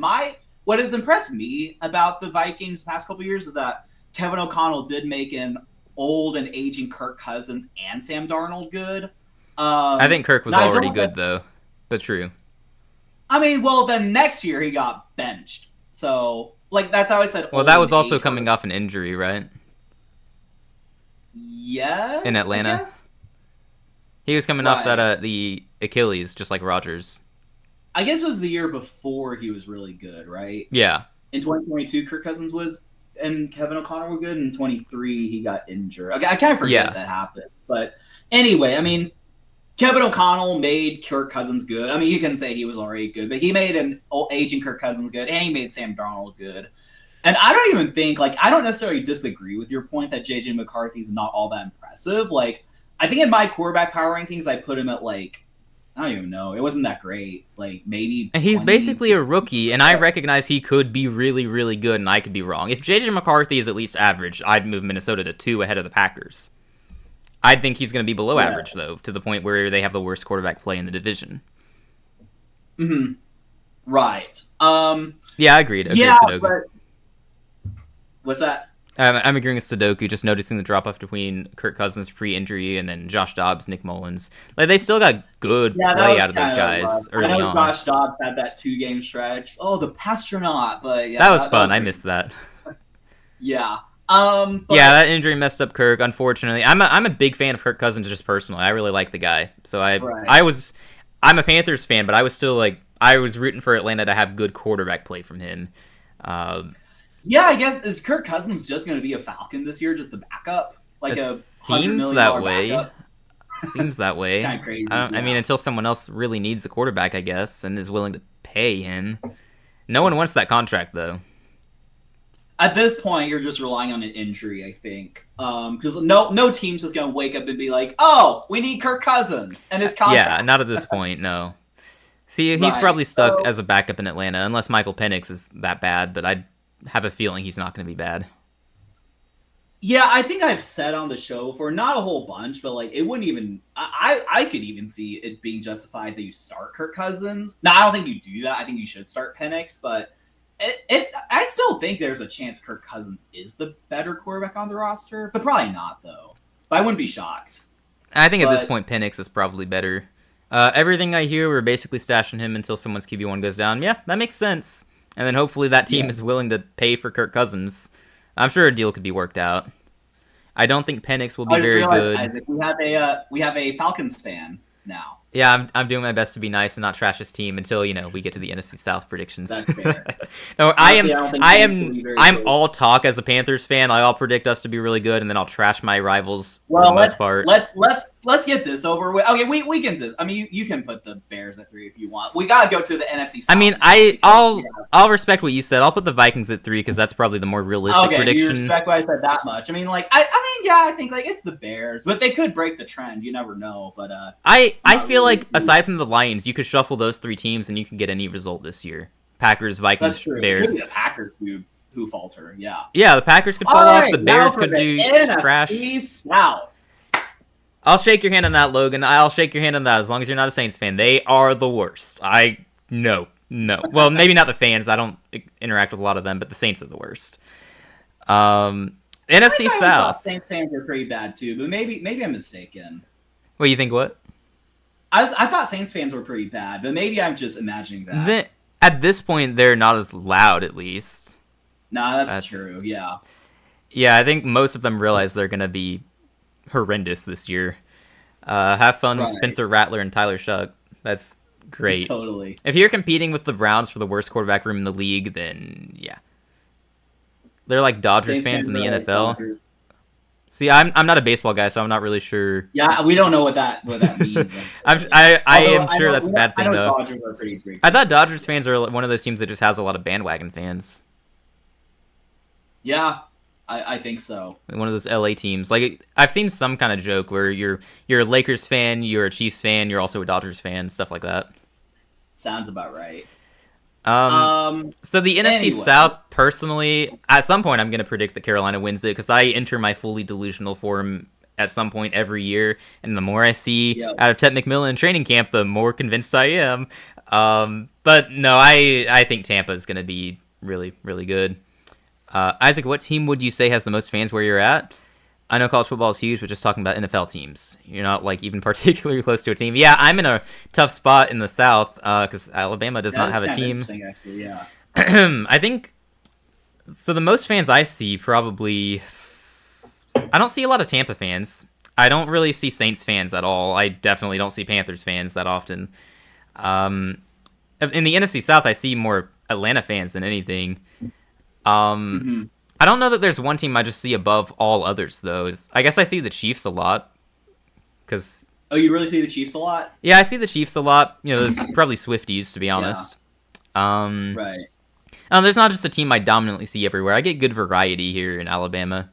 But in the NFC South, I definitely see Atlanta the most. Speaking of which, the Browns currently have 6 quarterbacks on their roster. Yeah. Pro Bowler Tyler Huntley.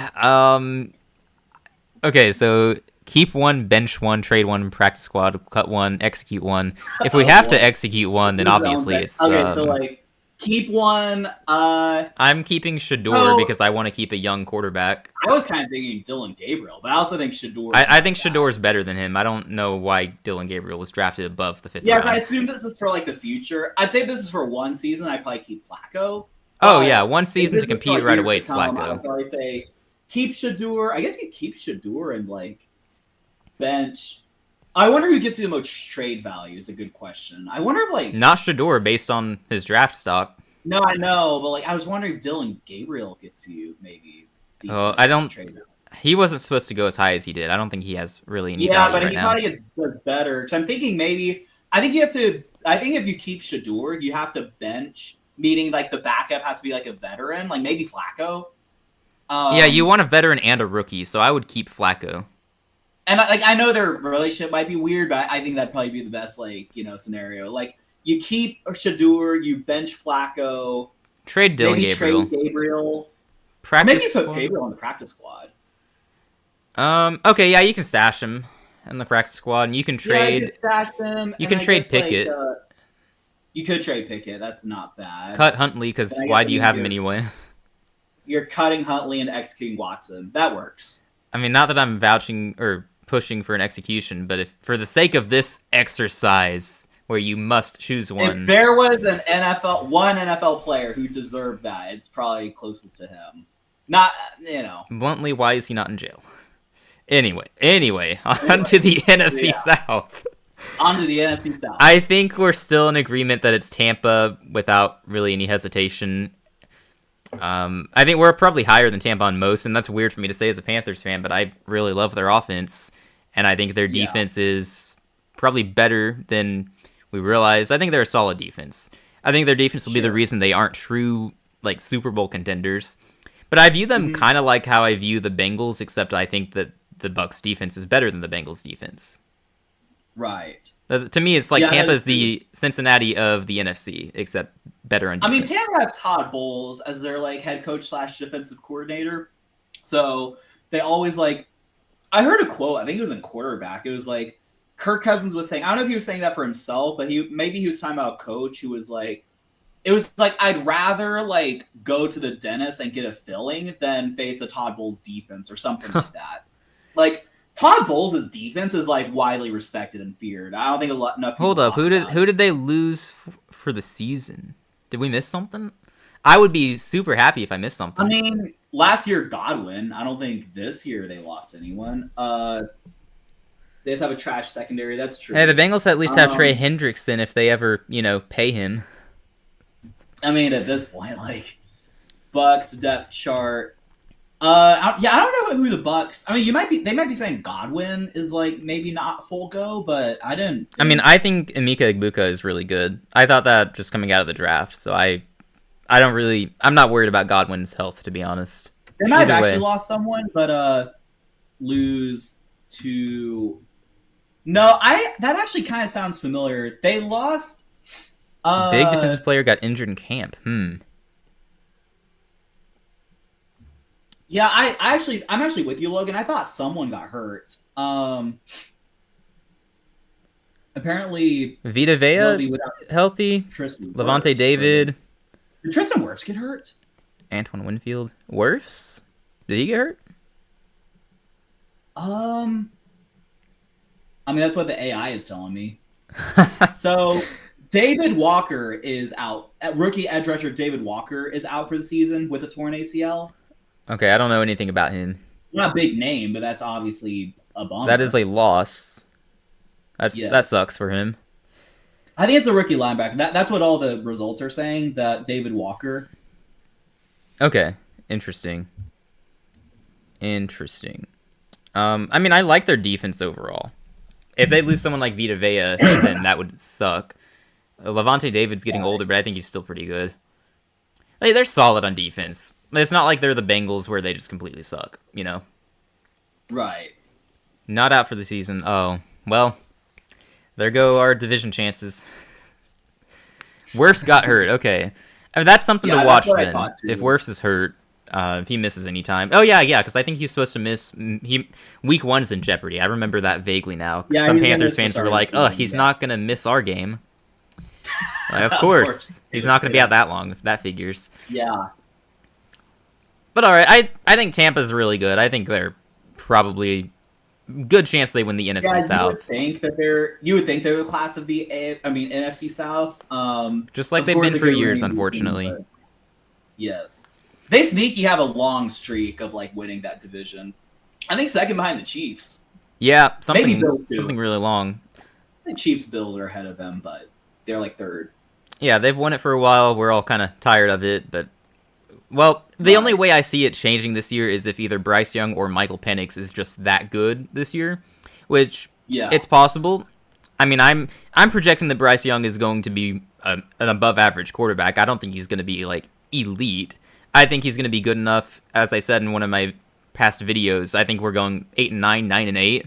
If Ted McMillan is really that good, though, we might add an extra win or two, because good grief, he looks like a beast in training camp. I know it's just training camp. I know, but he looks really good. So yeah, I saw the match. I'm putting us in second. And I'm sorry, Logan. I know you're a Falcons fan, and you'd probably flip it, and that's okay. But I think that we're gonna be sneaky good this year. 8-9, 9-8 type of year, just not good enough to catch Tampa. And I previously said I think Atlanta's kind of in a similar boat to us, where they have a young quarterback. They have better weapons than us on offense. There's no doubt about that. And they have a good offensive line like we do, maybe a little better. And it's the defense that's really the question, just like us. The defense is the question. And they made moves to fix that, drafting Jalen Walker out of Georgia. And then they traded up for James Pierce Jr. I'm one of the few who didn't hate that because I think he was a top 10 talent. So I think that they are going to get better this year. It just comes down to how you view Michael Penix, and I don't think he's going to be immediately that good. I'd put Atlanta in first. I respect it. Pretty soon I'll be putting Carolina in first, so... I mean, Atlanta, they're going to start... I mean, Penix has been saying he'll throw to Kyle Pitts more, right? Kyle Pitts breakout. Year. No.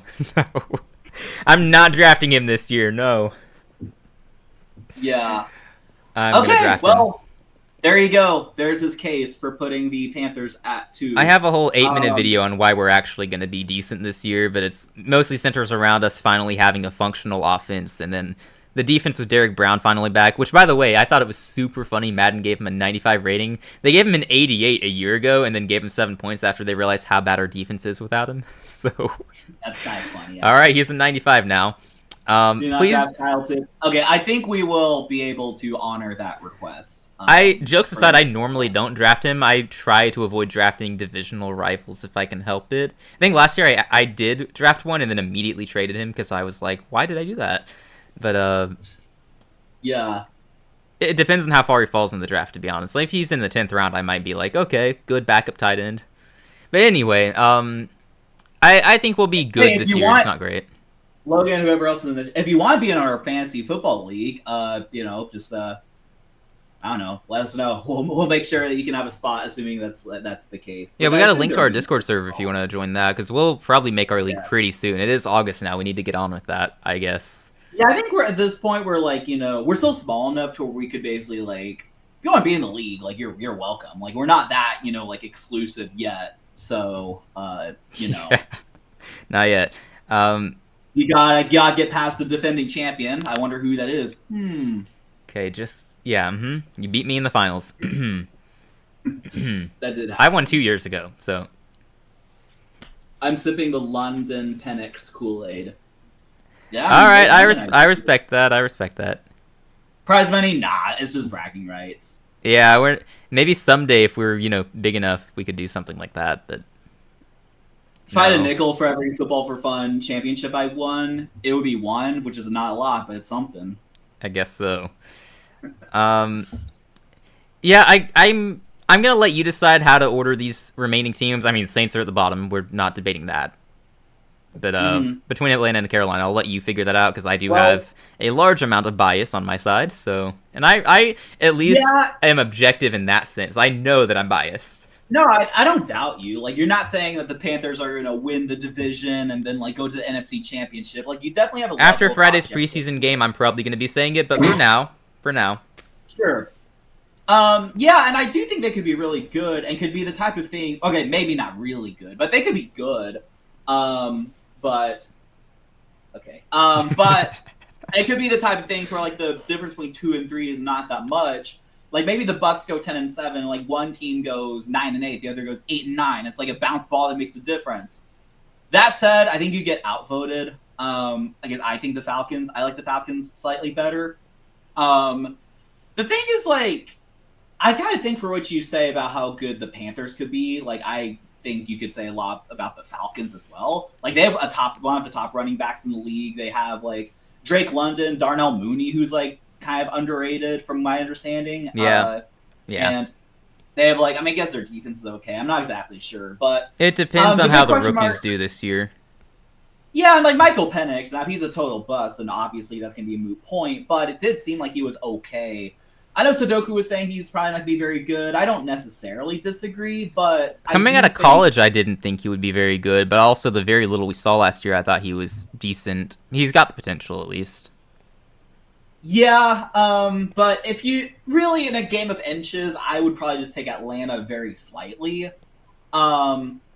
And the other thing is that Carolina's just always disappointed me. And maybe it's just because I know you and you're always hyping them up, but it's like, I always feel like they'd be pretty good, but then they go like 5 and 12, and it's just like, really? Like, I always feel like they always, like, ever since like Cam Newton, they've been disappointing. And at least the Falcons have had a couple years, I think, where they like made the playoffs or whatnot. Mm-hmm. I know there's a Super Bowl year, but that was a long time ago. But well, we'll refrain from making that joke here, just out of respect. Yes. All I'm going to say is that last time Atlanta had a left-handed quarterback that sounded like a male, yes. I didn't realize it. He's not wrong. I guess not. I mean, that's such a random fact. He can't like, run crazily, but he's probably not going to be like having dog fights either. I hope not. I hope not. No. No. Well, I let you make the choice. So Atlanta's second. I do think between those two teams, it's going to come down to the quarterback play. I'd be happy to be proven wrong. I definitely like the Panthers more than the Falcons. I think the Panthers are a little bit more like fun to root for than the Falcons. Maybe it's because the Falcons lost that Super Bowl where it's like, really? Y'all did that? But I don't know. But go Panthers, but I think Falcons are slightly better. As long as we're above the Saints, that's a good step up here. But yeah, we'll see. Yes. It's going to come down to the quarterback play, in my opinion. Because I do think the Falcons have the better roster overall, and they've had the better roster overall. There's a reason people were hyping them up last year. They should have been better than they were last year. They just weren't. Yeah. So we'll see. I have a feeling that it's not going to go the way they want it to, and they end up firing their coach and probably the GM. Because I think we talked about previously, I think the decision to trade up in the draft was more of a desperation move. Because what if you're fired and don't have that pick next year? You might as well trade up. 47-10, you can stop. I don't want to hear that. Look, weeks 1 and 2 Saints last year were just different, okay? They were one of the teams of all time. Yeah, that team also like destroyed the Cowboys, right? The Cowboys with a healthy Dak Prescott who weren't bad yet. They weren't bad with Dak.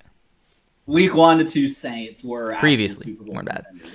Yeah, that was a weird time. I'm glad that the Saints fell off after that. Their fans were so annoying those first 2 weeks. I remember that. Yeah, they were pretty out there. The fans were like, "Oh, it's okay to proclaim that we're Saints fans now. We're gonna do that and be really obnoxious about it." And they were. Right. The silence after that was deafening. Sure was.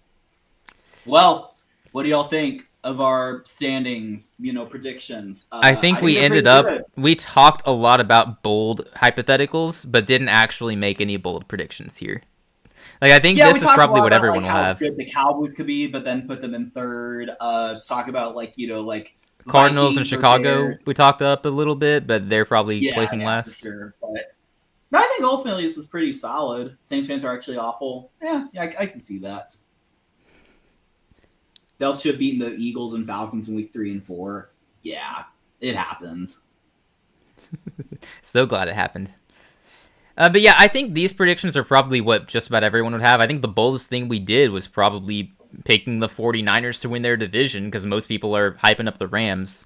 And not even just hyping them up to winning the division. I think they're hyping them up in the NFC overall. So that might be the boldest thing we did. And to me, that's just not even bold. So, right.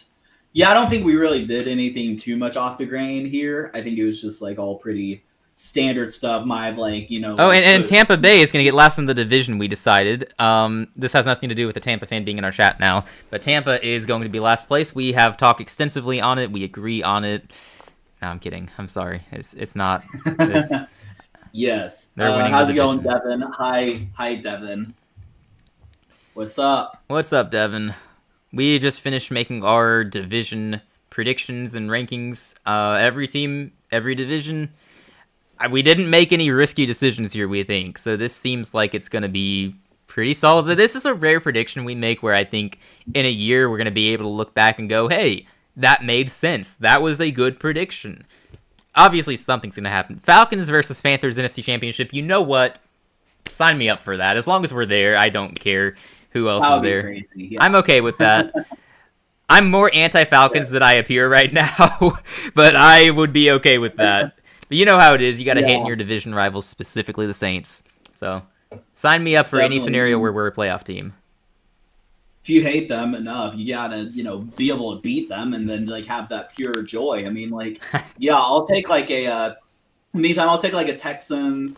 I'll do Texans Chiefs AFC Championship. I think we have a shot there, right? You should. Roster-wise, you should.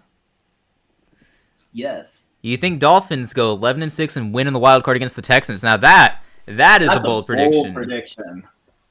We might even have the Dolphins record flipped. I think they're not going to be very good.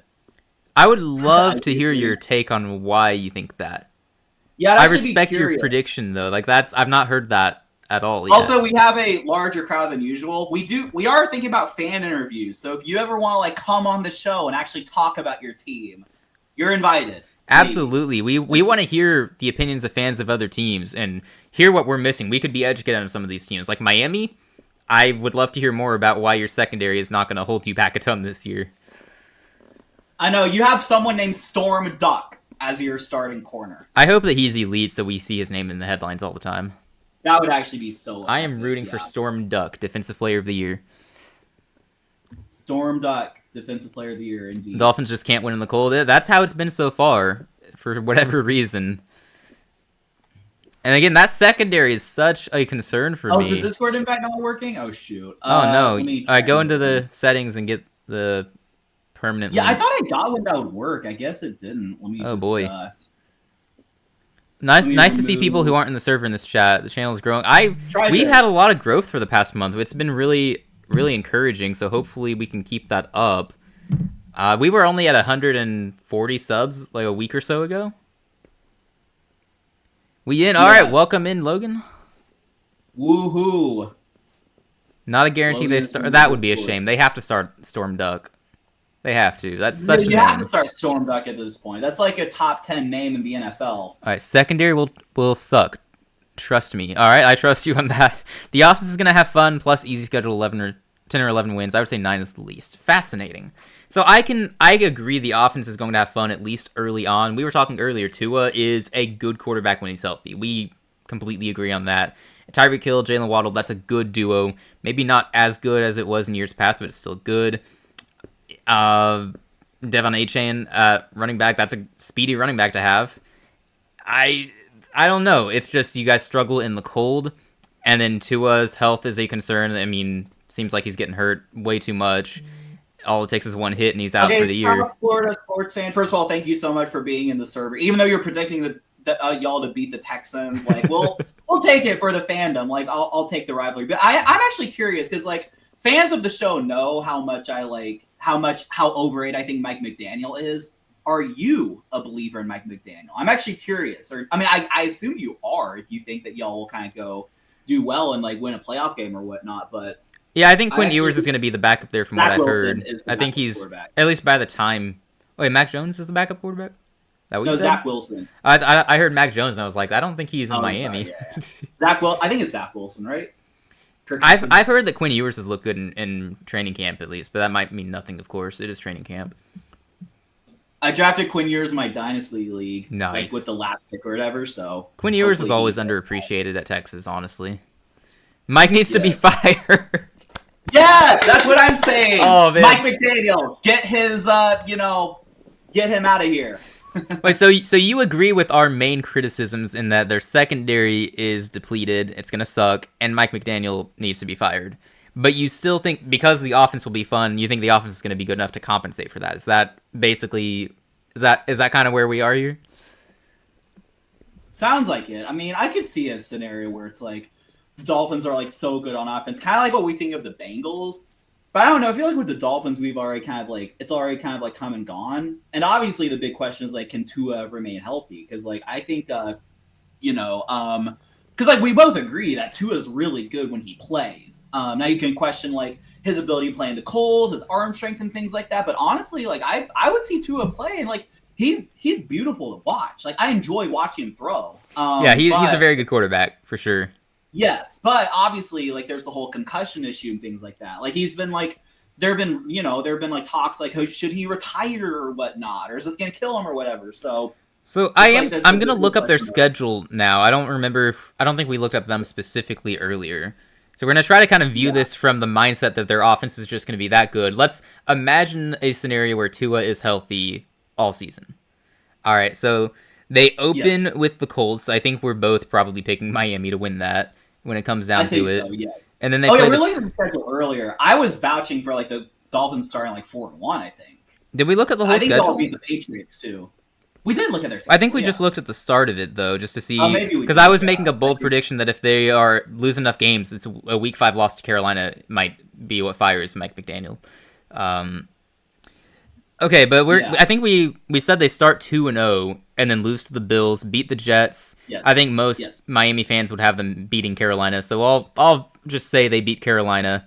It hurts, but I'll say that. So that would be a 4-1 start in Miami. And then they would play the Chargers. I think we're inclined to pick the Chargers. We both view them pretty fondly. So 4-2. Also, hey, I don't know who you subscribe. We're at 186 subscribers. We're back up there. Thank you very much to our new subscriber. Much appreciated. Either Logan or the Dolphin guy, if I had to guess. But shout out to you. Thank you so much for subscribing. So at hypothetical 4-2, they play the Browns 5-2. They get the Dolphins. I would imagine with a healthy Tua, and it's not December. I guess I could see that. Bills, Commanders. They get the Saints. That's a free win. Yes. Right. Yes. Okay, I can kind of because they get the Jets again. They get the Steelers. The Bengals. This is in December at this point, but they get the Bengals, who, you can score on them. I guess I can kind of see a world where healthy Tua with a good offense, a fun offense, you could win around 9 games. I guess I can see that. Another hot take: Titans have a winning record. See, if you believe in Cam Ward, I can get behind that hot take. That's what we've talked a lot about on this channel about the AFC South. We did talk about that earlier. My thing is like the offense does not excite me. Like feels like the offense is just like a bunch of stale bread. Tony Pollard, ugh. Calvin Ridley, Chig, ugh. Well, it's like if Cam Ward is that guy, then they'll probably. If Cam Ward's like a offensive rookie of the year, none of that matters, right? Yeah, and I was not a Cam Ward guy just coming out of college, so I'm not going to flip that now that he's a Titan. But I think based on potential, they are the most likely AFC South team to compete with the Texans. Yeah. I just can't predict it when I've been outspoken against Cam Ward, so I'm probably going to be wrong. That's fair. I think Callahan is just not a good coach. Yeah, I don't... from what we've seen so far, he doesn't seem to be a good coach. I could see him getting canned too, definitely. Doesn't seem like it, yeah. I mean, he hasn't really shown much in his first year where he got the 1 overall pick. Exactly. The amount of times he publicly threw Levis under the bus. That can't do that to a quarterback. I mean, you shouldn't do that at all. That's a mess. We're going to win the AFSC South. I don't know the AFSC South was a division. Yeah, you're gonna. So you're gonna win more than 9 games, probably. Right. Yeah. I mean, he's got y'all going to the AFC Championship. So who has us going to the AFC Championship? Didn't he say Dolphins beat Texans there, or am I just? I thought it was just the first round playoff game. Oh, I might have mistaken that for some reason. No, I think he said Dolphins go 11-6 and beat the Texans. Or did he say AFC Championship? I don't know. I might be making stuff up now. Whoops. No, I don't. I think a Dolphins versus Texans AFC Championship is very unlikely. No, you're good. I'm playing with you. Here at Football for Fun, sometimes we make fun of spelling errors, but So the story behind Brandon Ayuk, or Brandon Ayum as he's known around here, there was an article we read somewhere where the guy writing it typed Ayum, and it wasn't just in the title of it. Title's another thing we make fun of, but it wasn't just in the title of the article, it was in the article itself. It said Brandon Ayum numerous times. We recently found another one like that too, so that's been a running theme on the channel for a while. Yeah, so those of you in Football for Fun, Brandon Ayum is going to be a name you'll know very well. Completely off topic, can we just talk about how Trevor Lawrence is a fraud and was given so much money just being an average quarterback? I mean, I can't disagree with you. I mean, like, Trevor Lawrence, he was a 1 overall pick. He's kind of one to where, like, I think a lot of people thought he was some generational prospect, and he's not really that. But I said earlier, I think there's a chance he breaks out. Like, you've seen some, like, former 1 overall picks, like Baker Mayfield. No, Sam Darnold wasn't 1 overall, but he was, like, up there, like, top 3, I think. Sure. And just, like, several guys who were, like, you know, former 1st or 2nd overall picks, you know, they had questionable starts to the career. So I could see a breakout there, but I do also agree it's been very disappointing by the Jags. Yeah, he's not lived up to the hype at all, which, in fairness, it was a ton of hype to put on him, but the fact is he has not lived up to it. He's not been that good. He's definitely not been what they paid for. It could all change in a hurry. That's what I was saying, too. Lawrence does have Hunter and BTG now. We're also talking about the defense. Like, they have Trayvon Walker, Josh Hines-Allen, and Eric Armstead now. Now, the rest of the defense, I'm not exactly sure about, but that's like a... Now, that is a take I like, South Florida sports fan. I love that one. I agree about the Giants' schedule. We've talked about that a lot. They could improve as a team, and it's not going to show in the record. It's a brutal schedule. I specifically agree with the Saints losing every single game. But shake hands on that one. I like that. I won't predict it because I'm not that bold. Well, maybe I will because I hate them. But yeah, I like that prediction. He's never had good weapons and rarely had good coaching. So he did have Brian Thomas last year. So we're trying to say adding in Travis Hunter is going to be... Well, you add Travis Hunter, and you also had a year of, like, cohesion with Brian Thomas. Sure. I think that counts for something. I get that. But we're also going to see how good is Travis Hunter. That's been a debate we've had, too.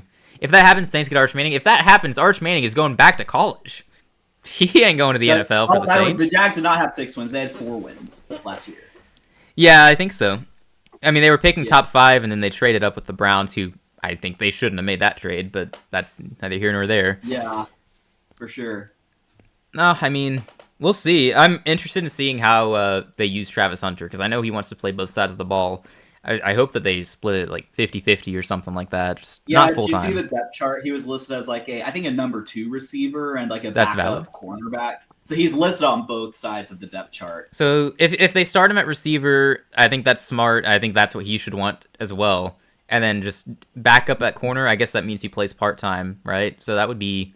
I mean, that's more in line with what we should expect. I think that is about what we predict. Like maybe 85% offense, but like 15% occasional, like 3rd and long, you know, back or something like that is about what No, Sudoku, no. There's no Manning to Saints hype here. No, not here. Not having it. Please no. Please no. I think Travis Hunter, he's not going to be a bust. He's just not going to be very good. I don't see the hype around him by watching him in college. Yeah, he was good in college. He was one of the best. That's reasonable. I mean, he was drafted 3rd overall, so it's not unreasonable to think that he will not quite live up to the hype. Because I guess if he were to live up to the hype, he'd have to be like a top like 5. No, he was 2nd overall, but yeah, minor difference. Oh, sorry, 2nd overall? You had me thinking there. I was like, didn't oh yeah, I meant 2nd, which is even further proved my point. Yeah, it's like it's like, you know, like what receivers in recent years have been taken like 1st or 2nd overall. Like it's really just that he can play 2 positions, but he's not the best at either one. Or at least he wasn't in college. That was a big criticism of him when he won the Heisman. He wasn't the best at either one. He just did both really well. I was in the outspoken party saying Genty should have been Heisman, which that's also just a hot take now, I guess. But Travis Hunter is really good. I don't know how it's going to translate to the NFL, though. He's still going to be good, just probably not elite at both sides of the ball. Right. I think I was referencing earlier. There was a guy, rookie receiver out of Stanford, torched him in college. You can go find the tape there. And I know McMillan had some good games against him. That's funny, yeah. I'm looking forward to seeing McMillan torch Travis Hunter in Week 1. No, they're not gonna line him up like that, I'm sure, but that would be great. Yeah, right. Jags gave their future draft picks and spent a lot of money on a quarterback just to miss the playoffs.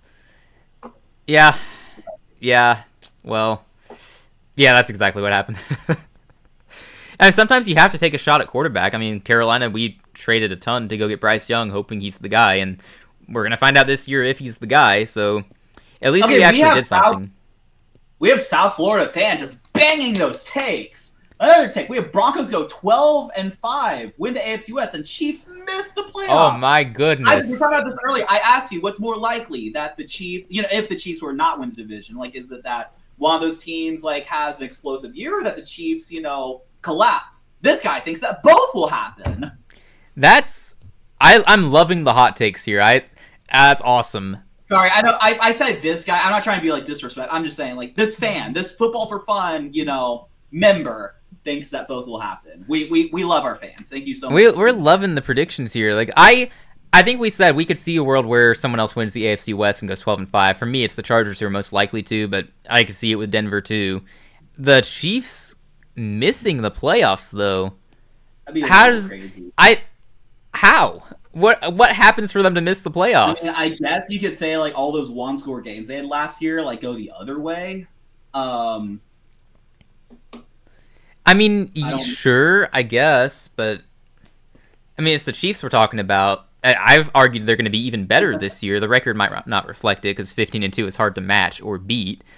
But you're making these takes just for the sake of making them. Sure. We're a free country. You can say whatever you want, I guess. 8-9 record. So how do they go from 15-2 to 8-9? I would love to hear that. That would be the fall off of the century. Because the argument I've been making is that you're gonna have Rashee Rice back at unless he his legal issues catch up to him, which retire mid-season. That would be a controversial. If that happens, they'll miss the playoffs. If all three of those things happen, then yeah, probably. Oh, yeah, that is Sudoku. Yeah, I thought that was the Jags. Yeah, to me, a realistic scenario is Mahomes gets hurt because despite all the hate he's getting now, he is still one of the best quarterbacks in the game. You can look at the stats; he's in the top 7 still. Lands in Kansas City. That sounds about right. And I saw a meme. It's like so cruel, but it's like, whoever made the meme, he was like, I used to like pray on the Patriots' downfall so much. I used to pray that the Patriots' plane would crash. Yeah, that is so dark. That's rough. I just hate the Chiefs. I just hate the Chiefs. You're like, what if one day there is a tragedy where like one of the team planes just crashes? Like, is that NFL team just decimated? That actually would. That is a dark path. Obviously, any plane crash is tragic, but that would just be so. That would be so. You have so many questions after that. I guess you put all the practice squad guys up, and yeah. Let's just hope we never have to have that answered. Yeah, we gotta hope that. Yeah. He just hates the Chiefs, so I think that's fair. I have the Saints going probably 1-16, 0-17 without looking at their roster. I don't know if I hate the Chiefs, but I definitely didn't enjoy watching our playoff game against the Chiefs, where like every little there was like a very minor touching of the quarterback, roughing the passer. I didn't think that the refs being like, I didn't think that the refs were a problem until they played us, and I was like, yeah, this is a problem.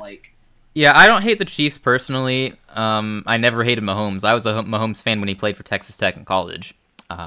So I'm not straying from that right now. I don't like them, though. Not anymore. There was a time where I did like them and was rooting for them, but at this point, when you're this successful, because that's a big part of what it is. You're successful and you're winning a lot. At a certain point, you just go, I'm tired of seeing the same team win over and over again. So we'd like to see Buffalo or Baltimore break through, or, Houston, obviously. We'd like to see Houston break through. I think the general sentiment is we want to see Buffalo or Baltimore break through, though. Right, to the Super Bowl, yeah, for sure. We do want to see a Buffalo or Baltimore Super Bowl. Even a Charger Super Bowl, I wouldn't say no to necessarily. That just feels weird, so no. No. How do the Chargers make it to this? Nah. What about Broncos Super Bowl? We've at least seen them make the Super Bowl, so... they beat us in one, so... Beat y'all in another. Best prediction you've made. I love it. That put you on ESPN with that one. That's good. I like that prediction. That's actually very reasonable, though. Panthers win at 9-8. Of course, it was a Philly fan. Wait, what was a Philly fan? I'm not sure. I don't know. Yeah, Panthers win the division at 9-8. I mean, if Tampa falls off, then I could see it for sure. I could definitely see it.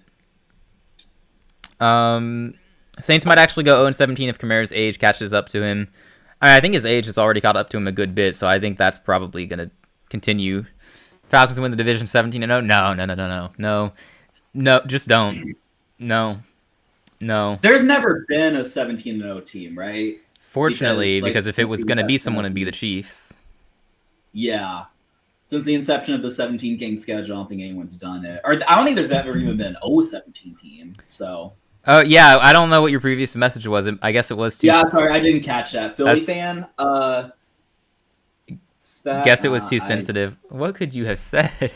Oh, I wonder what you could have said. Yeah, we don't normally have messages get hidden in our chat. Friendly? Yeah. We are family friendly here at Football for Fun, that's true. I mean, if it was a Philly fan that did it, though, it probably wasn't very family friendly. They have some very passionate fans. Yes. They have some fans. I mean, I've been telling you, actually, maybe I've told you like once, but like next time that the Panthers play in Philly, you should go to that game in Panthers gear. No, I'm not that brave. I don't have a death wish. Okay, actually, I looked up the Saints' schedule out of curiosity since we were talking about them being so bad. They're only favored in one game, and it's a home game late in the season against the Jets. They're underdogs to us in both games. They're underdogs to the Giants. It's only the Jets they're favored against. Okay, great, Sudoku. But yeah, that does make sense. The Saints are favored in one game against the Jets. That sounds about right. Okay. All right, he sent us a screenshot. If the Dolphins lose 9 or more games, I'm running around my entire state, Florida. Well, that would take a while. Go ahead and just delete that comment so that you don't have to actually do that. Yeah, I don't think you want to be held to that. I mean, plot twist, he's going to just have a map or a Florida pancake or something, just run around it. Oh, yeah. Technically, he ran around the state. 9 or more games. I mean, if you lose 9 or more games, though, at that point, you're firing your coach probably, and then I guess it becomes a question of if the new coach wants to keep Tua or start over. So it would be kind of a sucky process. Yeah, I see Sudoku's message. I think we can say it. Once an Eagles fan I saw online was hoping the Niners plane crashes, eliminating their entire team, and they have to do an emergency draft. Like, good God, what the heck is wrong with your brain? I mean, that's what I was saying, basically. Like, that fan was, like, you know, like, preying on the Patriots' downfall, literally. Like, that is absurd. And if you're at the point where you are that passionate of a fan that you willingly wish death upon not just one person, but an entire team, you need to step away from football. It is kind of like... That is too much. And, like, even then, why can't you just hope that you just beat them? Like, that would be more satisfying, if anything. Yeah, I hope that the Saints are so bad they go 0-17. I hope the Falcons go 2-15, and I hope the Bucks go 4-13. I don't wish anything further than that. You're picking fourth in your fantasy draft, Saquon. I mean, if he's there, I guess who went ahead of Saquon? Just Jamar and there are no more running backs, I would imagine. Logan. If Saquon's there, I'd take him. Oh yeah, that's a good question. Did it even start? Yeah, he might be theorizing. Like Saquon, probably Bijan's gone by now, but like off the top, I guess you couldn't go wrong with like Chase. If Saquon or Bijan are there, you probably go with them. Yeah. I can't imagine Chase is still there though. Isn't he going like top 2 in all the drafts? Potentially, I guess. I mean, that's why I say though, if he's there, you take him. I haven't joined any fantasy leagues yet, so I don't know what's normally. I do plan to have some fantasy content out, so please hold me to it. Because I was going to do it this weekend, but I didn't get to it because I made a video instead about why Micah Parsons should be traded to Houston, which of course is like not going to happen, but. I'll have some fantasy rankings and things like that, so be on the lookout for that. Ravens trade Lamar to Dolphins for Tua. It will be the Luka Doncic trade of the NFL. It would. It truly would be. That'd be crazy. Jamar, Bijan, and Jefferson win. I mean, I could see the hesitation with Saquon though, that like maybe he had a really good historic year and he's getting a little older, but who else would you take? Take Brandon Ayuk? Yes, I think you should take That's Brandon that's an Ayuk amazing typo for sure. for sure. Brandon Ayuk. The lore deepens. Let's go. Was it okay? Bray. I agree, Logan. I agree. Micah Parsons to the Bills would feed families. What do you think of Parsons to Atlanta, though? Because I've seen some Falcons fan pages trying to suggest that that could be something that Atlanta's talking about, and then they just hate all the trade offers, too. I sent one to Daniel the other day that was like, I thought this was a good hypothetical trade, but Falcons fans seem to really hate it. Let me pull that up real quick.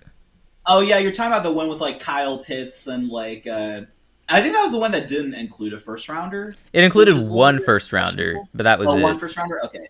The Falcons, per someone, they are. Has to go for at least 2 first round picks, like for the value that is.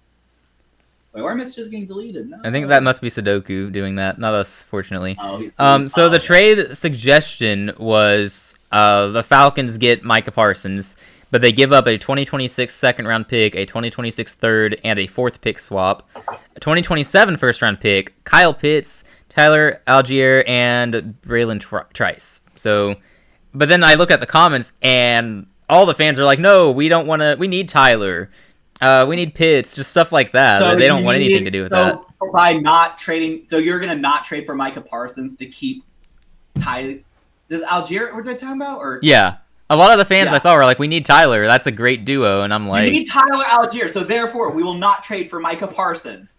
The logic is unmatched. Mike, okay, let's see. We already got Walker and Pierce. Actually saying they need Tyler Algier, like that's actually. We shouldn't give up any pieces on our upcoming team.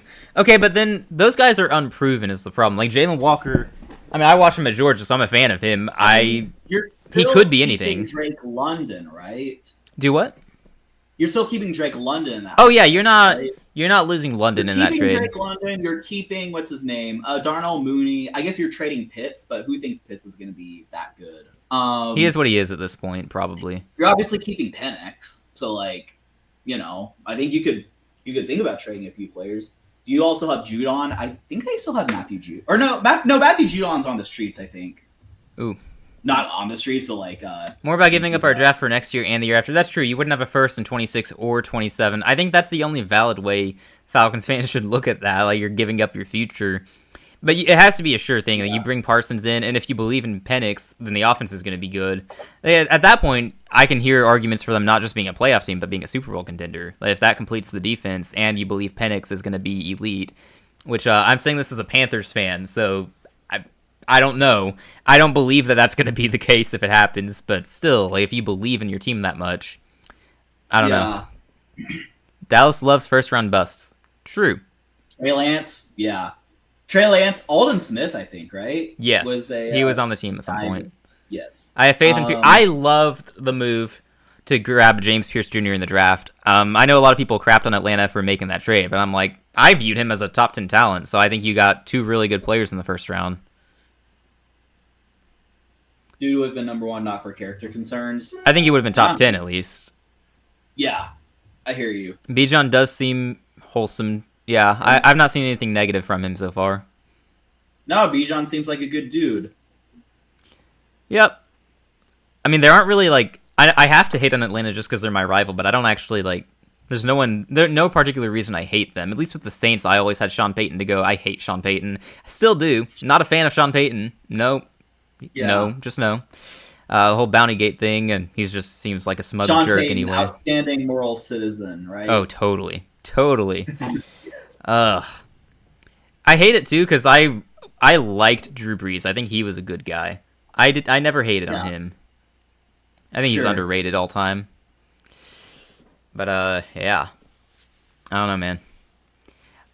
The whole Parsons situation is intriguing, but it's just going to lead to nothing, probably. I think we're in agreement. Dallas is going to figure it out at some point. They do this every year with whoever is up for an extension. Take too long. Yeah. Jerry Jones makes a spectacle out of everything. I know Micah wrote like a freaking thesis and dissertation on why he wants a trade, but I don't think it's going to lead anywhere. I think it's going to be like every other negotiation towards like, I want to trade. Okay, here's a contract. Show me the money. Exactly. Once he gets the money, he's gonna sign. Yeah, that's valid. That's valid. Saints are awful. They pure evil, if we're being honest. Kind of hate the Bucks. I don't even hate the Bucks post Tom Brady, because I was a Baker Mayfield fan, so I'm happy for Baker. Yeah. Dude, I feel that way regardless. You guys are the ones who beat us in our 15-1 season. It feels like no matter how bad one or both of us are, we just always seem to split. Like, I've already written it into our predictions. I just assume there's no deep dive into the games. I just assume we're gonna split 1-1 this year. Right. That is kind of funny. Yeah. I don't know why we do that. I also love how people are like, "Oh, the Panthers knocked Atlanta out of the playoff contention last year," but we really didn't, because you needed another result to go your way for that, and it didn't. So that by the end of our game, you were already out, I think. But I love that the general consensus is, yeah, we did that. Cool. I'll take it. Yeah. True. We did something. We knocked Arizona out, though. I remember that. That was fun. I mean, if you're going to not be in the playoffs, you might as well just like knock all these teams out of the playoffs. Yeah, we had fun with that. And we got some coaches fired, too. That was great. Oh, yeah. That's great. Yeah, exactly. It makes no sense at all. We could go 1-16. Our one win would be against Atlanta. Just because. Mm-hmm. I don't like it. I mean, I guess I kind of do, because we've been the worst team for a lot of those seasons, so I guess I do like it, actually. I don't like that we can't sweep y'all, though. We can go 16-1. Our loss would be to Atlanta. Mm-hmm. Oh, jeez. Where do you want to see Micah Parsons play outside of Houston? Because obviously fan bias says Houston, and my fan bias says Carolina. No, realistically, I mean, I'm all for Buffalo. I think he'd be really fun in Buffalo. I think Buffalo kind of needs they really need a stalwart pass rusher. They tried Von Miller, which Von Miller was obviously just on the. I never understood why Von Miller got a 6-year contract when he was 30 or whatever. It was something insane, right? Didn't he get insanely long contract? It was a little weird. Yeah, I didn't really understand that, but Eddie Pinheiro, man. Yeah, there's a reason he's not on our team anymore. Right. But yeah, I think I'd like to see Parsons in Buffalo. I know we were talking about the Raiders earlier. That's actually kind of a sneaky, really look, Bills are honestly the Raiders with Crosby. The Logan's saying it too. We're all on the same page here. Bills or Raiders, there we go. We were talking earlier how nasty of a pairing that would be, Crosby and Parsons. Yeah, for sure. I just have a pipe dream of Parsons joining the Texans, and we're the best defense since the 2015 Broncos, but that's not going to happen. Realistically, no. I remember how in the odds it had Philadelphia in second, and I'm just in what world does that make sense? No, I talked about in the video. I'm how did DraftKings or whatever come to that conclusion? Do they know something that we don't? Is Howie Roseman really gonna exploit old Jerry Jones and cook up a trade? I mean, we know somebody's gonna exploit Jerry Jones here, because that's how this works, if the trade happens at all. But right. Philadelphia? If he was a free agent, I would understand. But no. Yeah. He's not getting traded to a division rival unless they pay way too much. Right. Baltimore is another team I'd like to see. Basically, any AFC contender that needs another piece to pass the Chiefs, I would love to see. So, in the NFC, I'd like to see the Lions pair him with Hutchinson. That'd be great. That'd be fun, yeah. All right, Logan. Thanks for hanging out today. It's been fun. Take care. Yeah, we'll catch you in the Discord. I need to do that this month. I need to do that one time this year. Yeah, my yearly visit. Totally. I've never even gone, so I can't. Well, I hadn't gone as of a year and a half ago, so nice. I'm not that far behind. Yeah, so good for you. Have a good one, Logan. Thanks for coming by. Seriously, we really enjoy our fans. Absolutely. So. Take care. We'll catch you in the server. Yep. Let's see. Parsons. I'm going to standings, so I can just kind of. I know all the teams, obviously, but I'm good visualizing here. Right. Definitely. The Bengals. Yeah, I made some kind of comment about how funny it'd be if Jerry traded him for Trey Hendrickson. Trey Hendrickson, yeah, that'd be funny. and then paid Hendrickson what he wants instead of Parsons. That's such a Jerry Jones thing to do. That would be right.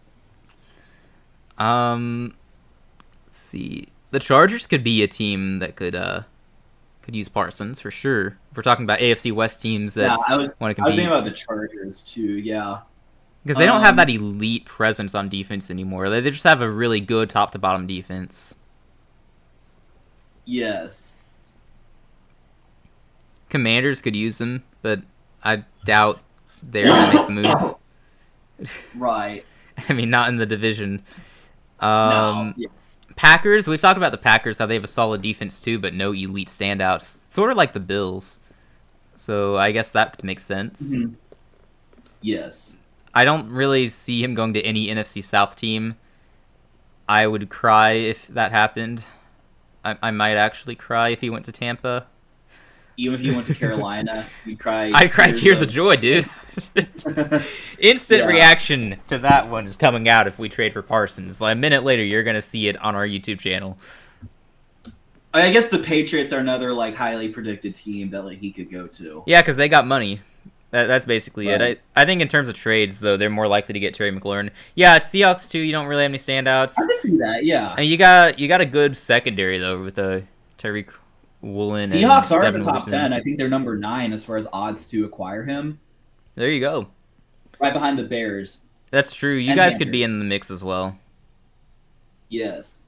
Yeah. No, I agree with that. No, that's true. I think we did we realized that because we played the whole we played our game, like the wheel game, and one of the positions was like any defensive player, and it was the last one for me, and I got Seahawks, and it's like there's no really good here. Yeah, that was after I got the Seahawks too, but I chose their entire defense instead of one player.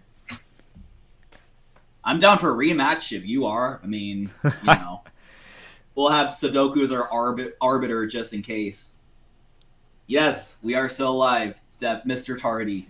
We are currently still alive. Y'all crazy. Wow, thanks. It's football for fun. Of course we are live. If we're being fully honest, it's just that we have more viewers than we ever do. I'm pretty sure we've peaked in average and peak viewership, so thank you, everyone. If it wasn't for that wave of chatters, I think we'd be off by now. We would have ended after we finished our division standings. It was a very, it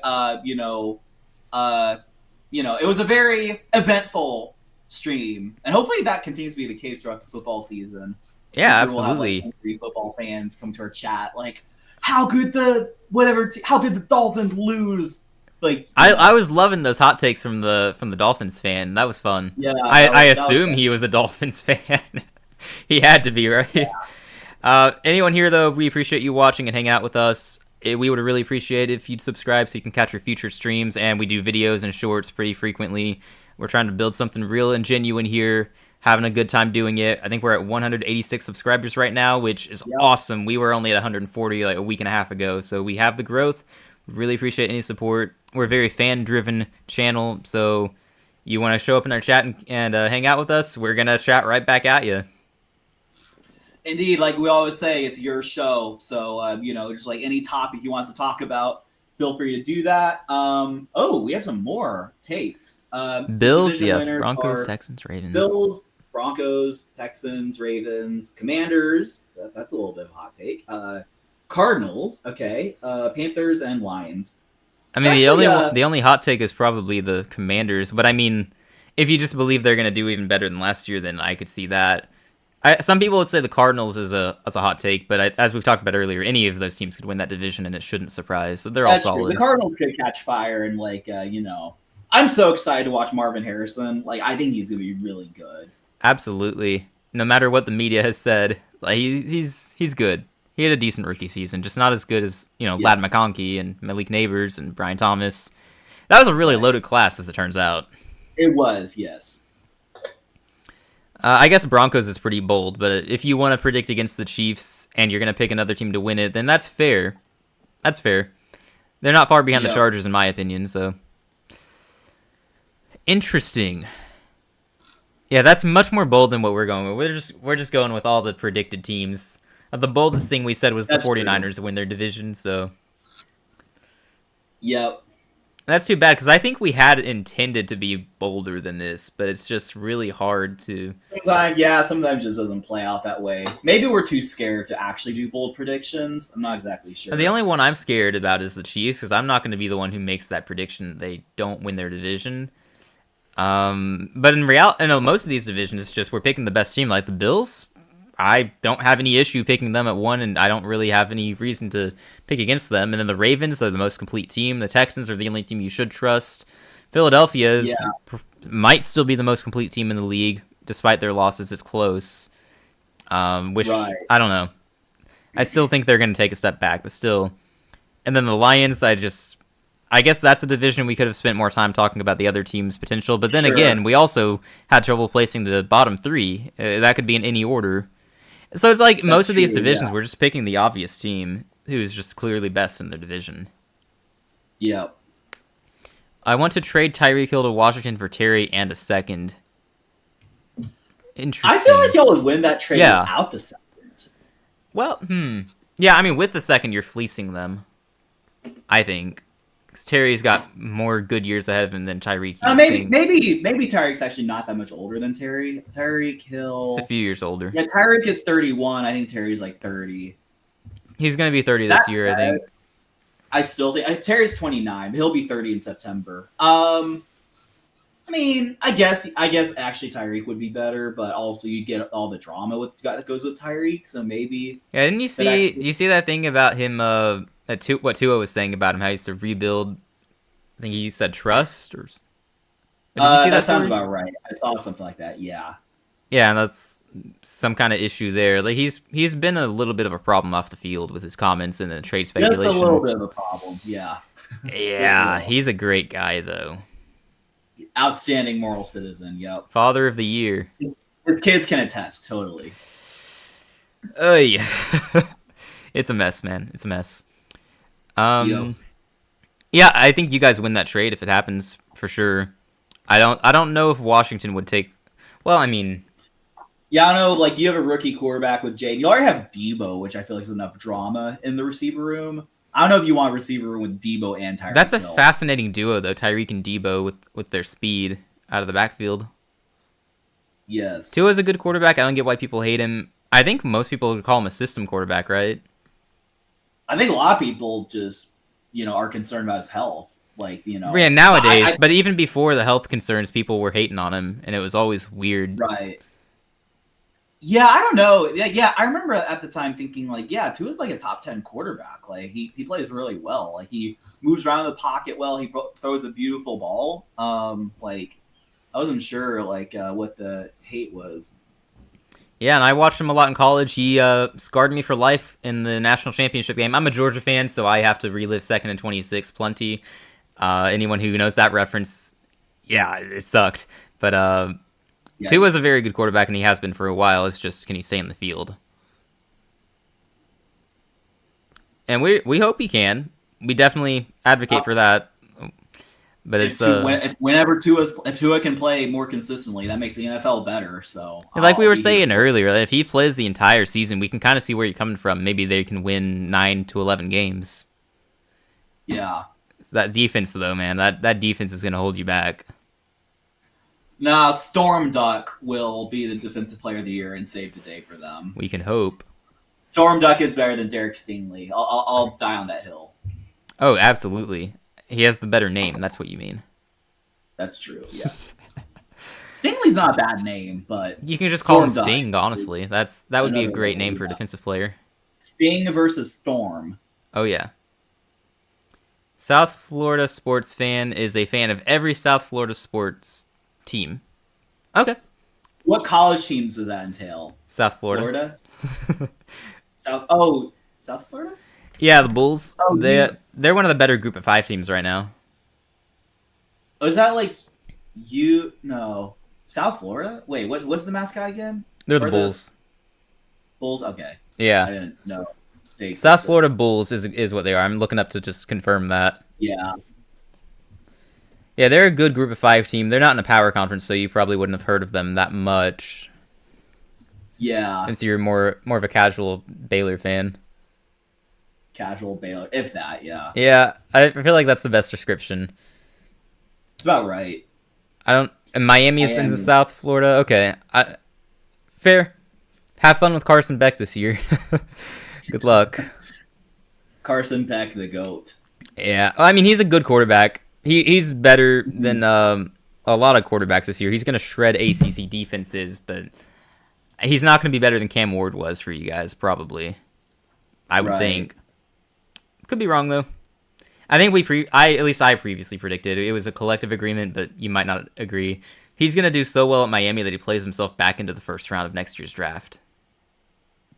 Yeah, Next year's draft is gonna be very quarterback heavy, for but sure. we'll see. Yep. Speaking of college football, though, we do cover that on the channel as well. We've only got one video out so far, SEC rankings. I made a bold prediction, got into some fights with some Ole Miss haters, also befriended some Ole Miss fans, so that was fun. Apparently, I'm just a really, really good friend to Ole Miss now. But anyway, we're doing Big Ten rankings pretty soon, tomorrow or Wednesday, hopefully. I'll do ACC after that, and then Big 12 should be fun, since there are like 8 teams that could win that conference. Jeez. But I'll probably do Yeah. Group of 5 at some point too. We've got a Middle Tennessee fan, Middle Tennessee State, who keeps asking for some Group of 5 content. But yeah, Mhm. Carson Beck will get us 11 wins and an ACC title and a Natty. I can see 11 wins with that schedule. I can see an ACC win. I'm not high on Clemson like everyone else seems to be. A Natty though, that's where you're bold. But I respect the loyalty to the team. Absolutely. That would be crazy. But yeah, I mean, I mean, hey, if the defense is going to be good, then it's possible. You'll have the offense to I mean, that's, compete. that's not the worst. I'll say, with the whole title thing, that's not the worst misspelling of title that we've seen. You know. That one was at least a typo. I don't think when Sox did it, I don't think it was a typo, was it? I don't know. Maybe I have no clue. I don't remember what it was, but I thought he said it was. But anyway, doesn't matter. You know. Marlins just make me depressed. Oh man, it's okay. I'm a Panthers fan. I face depression every year. Yep. Unfortunately. All right, I think this might be a good place to call it. We're about out of topics. It's also getting late, and I want food, so That's fair. I want sleep. So that's valid. yeah, good. That's valid. Yeah. Well, thank you all so much for those of you who stopped by. I don't know if I can name everyone, but like Logan, obviously South Florida fan, Devin, Sudoku. Anyone else I'm missing? There are some others who appeared in the chat briefly. We'd have to scroll back up to Yes. find their names. Right. Gotta shout them out if we can. Absolutely. We love shouting out everyone who appears in our stream. Brent Robinson appeared earlier saying Jaden Daniels is going to be great this year. We agree with that. Thank you for hanging out earlier. Oh yeah, Sarthak, who said Commanders I think will finish third. So opposing viewpoints, kind of, but yeah, we appreciate that football for fun. Absolutely.